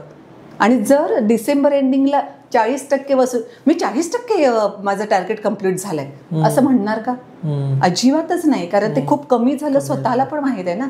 म्हणून जे मनात आहे तेच ओठावर आणा, ऑटोमॅटिकली तुम्हाला कसरत करण्याची गरज नाही पडणार. तर तुम्ही जसं म्हणालात की माइंड, बॉडी, इमोशन आणि आपण डोळ्यांबद्दल बोललो. आता मला सांगा मॅम की स्टेजचं एक्झाम्पल तुम्ही दिलं. हो, एखाद्या व्यक्तीला नर्वसनेस येतोय आणि जसं तुम्ही म्हणलात की अर्धा पाय काय म्हणालात, दीड पायावर नाचत राहील आणि मग ते शोल्डर्स पडलेले किंवा तो एकाच नजरेने बघतोय, तर त्या पॉइंटला त्याला कधी कळेल की आता मला चेंज व्हायचंय, म्हणजे समजा त्याला तसं नाही करायचंय पण आतमधून होतंय, त्याच्याबद्दल काय सोल्युशन तुम्ही म्हणाल, कसं डेव्हलप करायचं? खूप छान प्रश्न आहे हा. एक तर बेसिकली आपल्याला हे लक्षात घ्यावं लागतं की हे असं खूप जणांच्या बाबतीमध्ये होतं, त्याच्यावर आपणच काही वेगळे आहोत असं काही नाहीये. त्यातच दुसरा मुद्दा असा की आपण काय करतो हे बरेचदा स्वतःला पण माहीत नसतं. Blind spots. ब्लाइंड स्पॉट्स ते असतात. मग अशा परिस्थितीत आपलं नियर अँड डिअर कोणी असेल किंवा आपल्या प्रगतीमध्ये ज्याला खरंच खूप इंटरेस्ट आहे, मग तो भाऊ असेल, आई असेल, जे कोणी असेल, तर मग त्यांना तिथे क्रिटिसाइजर म्हणून बसवणं की माझ्यातले पॉझिटिव्ह पॉईंट तर मला बाकीचे पण लोक सांगतील, पण तुम्ही मला काय सुधारलं पाहिजे माझ्यामध्ये हे सांगण्यासाठी तुम्ही आहात, असं जर सांगितलं तर ते मायन्यूटली सगळं ऑब्झर्व करतील. ॲज अन ऑडियन्स चा भाग म्हणून मला काय दिसतं या पद्धतीनं ते सगळं लक्षात घेतील आणि तो फीडबॅक देतील. आणि आता तर इतकं सोपं झालंय की कुणाला शूट करायला लावायचं मोबाईलमधून आणि तो व्हिडिओ आपण बघायचा आणि मग लक्षात घ्यायचं की नाही गड्या, हे मी असं नव्हतं, ओ इथे काहीतरी प्रॉब्लेम झाला होता. हे सगळं जेव्हा आपण बघत राहू तेव्हा मला इथे सुधारणा करायच्या आहेत हे लक्षात येईल. मग पुढच्या वेळेस पुन्हा स्टेजवर जेव्हा जाणार तेव्हा ते डोक्यात घेऊन जायचं की आता आपल्याला ह्या सगळ्या गोष्टी छान क्लिअर करायच्या आहेत. एक्झॅक्टली. आणि थोडं थोडं होत डेफिनेटली एक वेळ अशी येईल की आता तुम्ही मस्तपैकी छान बोलू शकता. एक्झॅक्टली. कनेक्ट झालं मला. पहिला सेशन ज्यावेळेस मी घेतला होता तर त्याचा व्हिडिओ माझ्याकडे अजूनही आहे, 2014-15च्या आसपास त्यावेळेस घेतला होता. तर तो बघून व्हिडिओ कॅप्चर करूनच मग ते डेव्हलपमेंट येत गेल्या. तुम्ही बरोबर म्हणालात की ते करत राहायचं आहे. रॅपिड राऊंड करूया. येस. चला, काही प्रश्न मी तुम्हाला विचारतो, ऑप्शन्स असतील तुमच्याकडे, त्यातले एक ऑप्शन तुम्हाला क्विक न विचार करता द्यायचा आहे आणि लागलं तुम्ही त्याला एक्सप्लेनेशन पण देऊ शकता एखाद्या टॉपिकला. मार्क्स की स्किल्स? स्किल्स. सॉफ्ट स्किल का technical knowledge? Soft skill. Body language important आहे का कम्युनिकेशन? बॉडी लँग्वेज मधूनच कम्युनिकेशन येतं. कॉन्फिडन्स की knowledge? Confidence with knowledge. Public speaking की private networking? Public speaking. Okay. One mistake जी लोक करतात आणि मग लोक त्यांना हेट करायला लागतात, सॉफ्ट स्किलमधली एखादी मिस्टेक जी लोक नोईंगली अननोईंगली करतात आणि मग लोक त्यांना लाईक करत नाहीत. ही मिस्टेक अशी कम्युनिकेशन स्किलच्या बाबतीमध्ये जास्त होते की समोरच्याचं म्हणणं व्यवस्थित ऐकून घेण्याच्या आत त्याला कट करणं, स्वतःच बोलायला सुरुवात करणं, इथे ती मिस्टेक होते. तुम्ही म्हणालात की सॉफ्ट स्किल सगळ्यांमध्ये आहे. हो, काही ना काही आहे. एक अशी कोणती स्किल आहे का जी कॉमन आहे, आपल्या सगळ्यांमध्येच आहे? एक सॉफ्ट स्किल जी सगळ्यांमध्ये आहे. चला थोडं ट्विस्ट करतो. एक स्किल जी सगळ्या सक्सेसफुल लोकांमध्ये आहे. पेशन्स. थोडं जस्टिफाय करा मॅम. पेशन्स का म्हणालात तुम्ही? आतापर्यंतचे जे होऊन गेले ना, मग ते कोणत्याही क्षेत्रातले असू देत, तर त्या प्रत्येकामध्ये पेशन्स होता म्हणून ते यशाची शिडी चढून वर जाऊ शकले. एकच उदाहरण देईन मी, असे प्रत्येक क्षेत्रातलं उदाहरण आपण लक्षात घेऊ शकतो. टेस्ला 2003 मध्ये सुरू झाली आणि पहिला प्रॉफिट तिला 2013 मध्ये मिळाला. 10 वर्षांनंतर या 10 वर्षामध्ये सुद्धा काम चालू ठेवण्यासाठी, जे लोक आहेत त्यांना टिकवून ठेवण्यासाठी, आणि त्याहीपेक्षा महत्त्वाचं जे मॅनेजमेंट आहे, जे पैसा लावत आहेत त्या कंपनीमध्ये, त्यांना स्वतःचा विश्वास टिकवून ठेवण्यासाठी किती पेशन्स ठेवावा लागला असेल. की आत्ता या क्षणी मला रिझल्ट दिसत नाहीत पण दिसणार आहेत, हे व्हिजन त्यांच्याकडे होतं. तेवढा पेशन्स त्यांनी ठेवला. म्हणून 10 वर्षानंतर आज टेस्लाचं काय नाव आहे माहित आहे आपल्याला. Right. 10 years of silence. Yes. ठीक आहे. आपण मिथ आणि मिसकन्सेप्शन बद्दल बोललो सॉफ्ट स्किलच्या. तुमच्या ऐकण्यात कुठली अशी मिथ आहे का सॉफ्ट स्किल बद्दल की जी चुकीची आहे, किंवा मिसकन्सेप्शन जी चुकीचं आहे? आपण तर डिस्कस केलंच, पण एखादं. पण बेसिकली अजूनही लोकांना तेच वाटतंय की सॉफ्ट स्किलची सगळ्यांनाच गरज असते, असं नाही. हे खूप मोठी मिथ आहे. कारण सॉफ्ट स्किलची प्रत्येकाला आवश्यकता आहे. आणि आपलं आयुष्य जर सुंदर सुखी करायचं असेल तर टेक्निकली सुद्धा सॉफ्ट स्किल शिकावंच लागतं. फक्त तेवढ्या 3 ट्रॅडिशनल मेथड्सवर आपण नाही अवलंबून राहायचं. सॉफ्ट स्किल एक सुपर पॉवर असते, आणि तुम्हाला त्या सॉफ्ट स्किलमधला एक कॉम्पोनंट घ्यायचा असता, तर तुम्ही आधी कुठलं निवड केली असती की मला हा कॉम्पोनंट पाहिजे? स्किलचा राजा कम्युनिकेशन. मॅम, नेटवर्किंग करत असताना सॉफ्ट स्किलचा काय रोल आहे? ज्यावेळेस आपण लोकांशी भेटतो, बोलतो, नेटवर्क ज्याला आपण म्हणतो, ओळखी वाढवणे, त्यात सॉफ्ट स्किलचा कसा रोल असतो? खूप महत्वाचा रोल त्याच्यामध्ये आहे. बेसिकली जिथे एखाद्या कोणत्या व्यक्तीशी आपल्याला संपर्कात यायचंय त्या क्षणापासून सॉफ्ट स्किलचा रोल सुरू झालेला असतो. कारण मग त्यालाही आपल्यासोबत कम्फर्टेबल वाटलं पाहिजे, आपल्यालाही त्याच्यासोबत कम्फर्टेबल वाटलं पाहिजे, कम्युनिकेशन व्यवस्थित झालं पाहिजे. त्याच्यानंतर जेव्हा आपण एकत्र येत आहोत कोणत्याही ऑकेजनच्या निमित्तानं, तर तेव्हा उगाचच एकत्र यावं लागते, आपल्याला पर्याय नाही म्हणून असं न वाटता छान मूडमध्ये एकत्र आलं पाहिजे. आणि प्लस जेव्हा आपण असा संपर्क वाढवलेला असतो तेव्हा कुठेतरी ही पण अपेक्षा असते, आणि ती अपेक्षा ठेवायला काही हरकतही नाही की मी अडचणीत असेल तर तुम्ही मदत करावी, तुम्ही अडचणीत असाल तर मी मदत करेन. तर हा सगळा रॅपो डेव्हलप होण्यासाठी, म्हणजे रिलेशन सगळे त्या पद्धतीने तिथपर्यंत जाण्यासाठी सगळ्या ठिकाणी सॉफ्ट स्किल आहेच. सॉफ्ट स्किल आहे. आणि मग बेसिकली पुन्हा ते सॉफ्ट स्किलचे सगळे म्हणण्यापेक्षा मॅक्सिमम प्रकार तिथे येतात. की जसं आत्ता मी थोडंफारच सांगितलं, त्यात रिलेशन मॅनेजमेंट आलं, त्यामध्ये कम्फर्टेबल असणं आलं, असं भरपूर येतं. नेटवर्किंगमध्ये आहेच. एक टीमचा प्रश्न घेतो आमच्या. एक टीमचा असा प्रश्न होता की गव्हर्नमेंट सेक्टरमध्ये ज्यावेळेस एखादा व्यक्ती लीडर होतो, त्याला एखादं पद मिळतं, क्लास 1 असेल असं काहीतरी पद मिळतं, तर त्यावेळेस त्याला सॉफ्ट स्किल बद्दलचं नॉलेज कोण देत राहतं, किंवा सॉफ्ट स्किल बद्दल तो शिकत कसा राहतो? एक्सपिरियन्सने शिकतो का अजून काही असतात वेज? आता म्हणजे आता नव्यानं जे अधिकारी बनतील तर त्यांना ऑलरेडी सॉफ्ट स्किल हा विषय बाहेरून पण खूप माहीत आहे. कदाचित कोणी इंटरेस्ट आहे म्हणून त्याचा अभ्यास केला असेल, ते स्किल्स डेव्हलपही केले असतील. पण जसं माझं 98ला मी जॉईन झाले तेव्हा सॉफ्ट स्किल हा शब्दसुद्धा ऐकलेला नव्हता, मी ऐकला नव्हता, माझ्यासारख्या अनेक जणांनी तेव्हा ऐकलेला नव्हता. मग आमचं सॉफ्ट स्किल कसं डेव्हलप झालं हे सांगते, म्हणजे ऑटोमॅटिकली तुम्हाला तुमच्या प्रश्नाचं उत्तर मिळेल. चालेल. एकतर ट्रेनिंग सेशन्समध्ये सॉफ्ट स्किल रिलेटेड काही विषय घेतले जातात, म्हणजे सॉफ्ट स्किल हा प्रकार इंट्रोड्यूस केला जातो की असं असं आहे. सो तुम्हाला इंटरेस्ट असेल तर तुम्ही ते शिकू शकता या पद्धतीनं. आणि दुसरा पुन्हा जो प्रकार मी म्हटला होता ट्रॅडिशनल मेथड आहे, तर त्याच्यात तिथे मदत होते की नवीन खुर्चीवर बसलोय आपण, आणि मग हँडलिंग तेवढं प्रॉपरली जमत नाही, काहीतरी हँडलिंगमध्ये चूक होऊन जाते, पॉलिटिकल लोकांशी बोलताना काहीतरी चूक होऊन गेली, किंवा व्हिजिटर्सना हँडल करताना काहीतरी बिनसलं. मग अशा वेळेस जे वरिष्ठ असतात, जे सहकारी असतात, ते सांगतात की असा जर असेल तो, तर त्याला या पद्धतीनं बोलायचं म्हणजे तो शांत बसतो. कारण त्यांना अनुभव आमच्यापेक्षा जास्त असतो ना प्रशासनातला, त्याच्यामुळे कुणाला कसं हँडल करायचं हे मग चर्चांमध्ये ते आम्हाला सांगतात. सो आमचं अप्रत्यक्षरित्या तसं पण ट्रेनिंग होत राहतं. आणि पुन्हा ट्रायल अँड एरर तर आहेच की स्वतःला पण ऑब्झर्व करताना कळत राहतं की ओके आपण तिथे आपण असं बोललो म्हणून उलट प्रॉब्लेम वाढला, त्याच्याऐवजी आपण असं केलं असतं तर प्रॉब्लेम संपून गेला असता, मग आता पुढच्यास आपण आता तसं वागणार, या मेथडने ते होतं. ओके, खूप छान सांगितलं मॅम. शेवटचा प्रश्न घेतो. आत्तापर्यंत जर पॉडकास्ट कोणी बघत असेल तर नक्कीच ते सिरियस असतील या टॉपिकला घेऊन, तर असा कोणता एक लेसन तुम्ही देऊ इच्छितात ह्या पूर्ण पॉडकास्टला ऐकल्यानंतर, एक लेसन जो कधीच आयुष्यभर त्यांनी विसरला नाही पाहिजे in terms of soft skill? Yes, यशामध्ये सॉफ्ट स्किलचा वाटा 85% आहे. हे कायम लक्षात ठेवायचंय, अगदी कायम. अगदी कितीही आपलं वय झालं तरी सुद्धा ते लक्षात ठेवायचंच आहे. स्वतःसाठी सुद्धा, आपल्या नियर अँड डिअर साठी सुद्धा. म्हणजे हे आपले आता काही छोटे विद्यार्थी वगैरे पण असतील कदाचित, तेही मोठे होऊन त्यांची फॅमिली होईल तेव्हा त्यांच्याही मुलांच्या बाबतीत त्यांना सॉफ्ट स्किल जास्त महत्वाचं 85% हे त्यांनी पण लक्षात ठेवलं पाहिजे.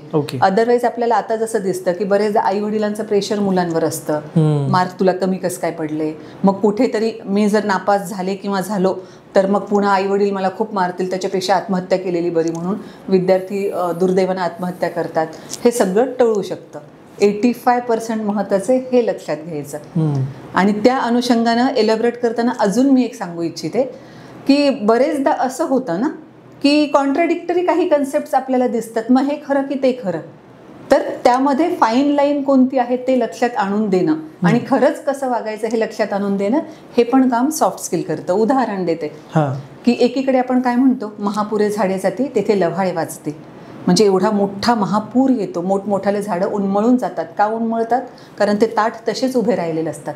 पण लव्हाळे म्हणजे गवत नम्र होतं त्या पाण्यासमोर, ते वाकून जातं. म्हणून पाणी निघून गेल्यावर पुन्हा ते व्यवस्थित राहिलेलं असतं, ते जगलेलं असतं. म्हणजे विनम्रता हा महत्वाचा गुण आहे असं हे सांगतं. दुसरीकडे इतिहास आपल्याला काय सांगतो, मोडेन पण वाकणार नाही असा त्याचा बाणा होता. म्हणजे माझी मान छाटली गेली तरी 72, पण मी तुझ्यासमोर झुकणार नाही. इथे म्हणताय विनम्र व्हा, तिथे म्हणताय मान छाटली गेली तरी 72, मग आम्ही काय करायचं? असा जर मुद्दा असेल तर बेसिकली सॉफ्ट स्किल तेच आपल्याला सांगतं कुठे विनम्रतेची भूमिका घ्यायची आहे आणि कुठे खरोखर तेवढाच कणखर बाणा दाखवायचा आहे की तिथे खरंच आपण मेलो तरी हरकत नाही पण झुकायचं नाहीये. हे डिफरन्शिएट करण्याचं काम सॉफ्ट स्किल करतं. ओके, खूप छान तुम्ही सांगितलं मॅम. थँक्यू सो मच तुम्ही वेळ दिल्याबद्दल, ABC पॉडकास्टला आल्याबद्दल. तुम्हाला कसं वाटतंय? पॉडकास्टच्या कंक्लुजनला आपण आहोत. मला खूप छान वाटतंय. तुम्ही प्रश्न जे विचारले अविनाश ते इतके महत्त्वाचे आहेत की मला नाही वाटत की कुणाचा अनअटेंडेड क्वेश्चन काही राहिला असेल म्हणून. राहिलाच नाही, डेफिनेटली. आणि अर्थात जर असेल तर ते आपल्याला खाली कमेंटमध्ये सांगू शकतात, आपण पुन्हा नंतर त्यावरही बोलू शकतो. येस. पुढच्या वेळेस आपण नवीन टॉपिक घेऊन नवीन पॉडकास्टला भेटूया. असेच वेगळे पॉडकास्ट आम्हाला सगळ्यांना ऐकायला आवडेल तुमच्याकडनं. परत एकदा थँक्यू, धन्यवाद मॅम, तुम्ही इथं आल्याबद्दल, वेळ दिल्याबद्दल. थँक्यू.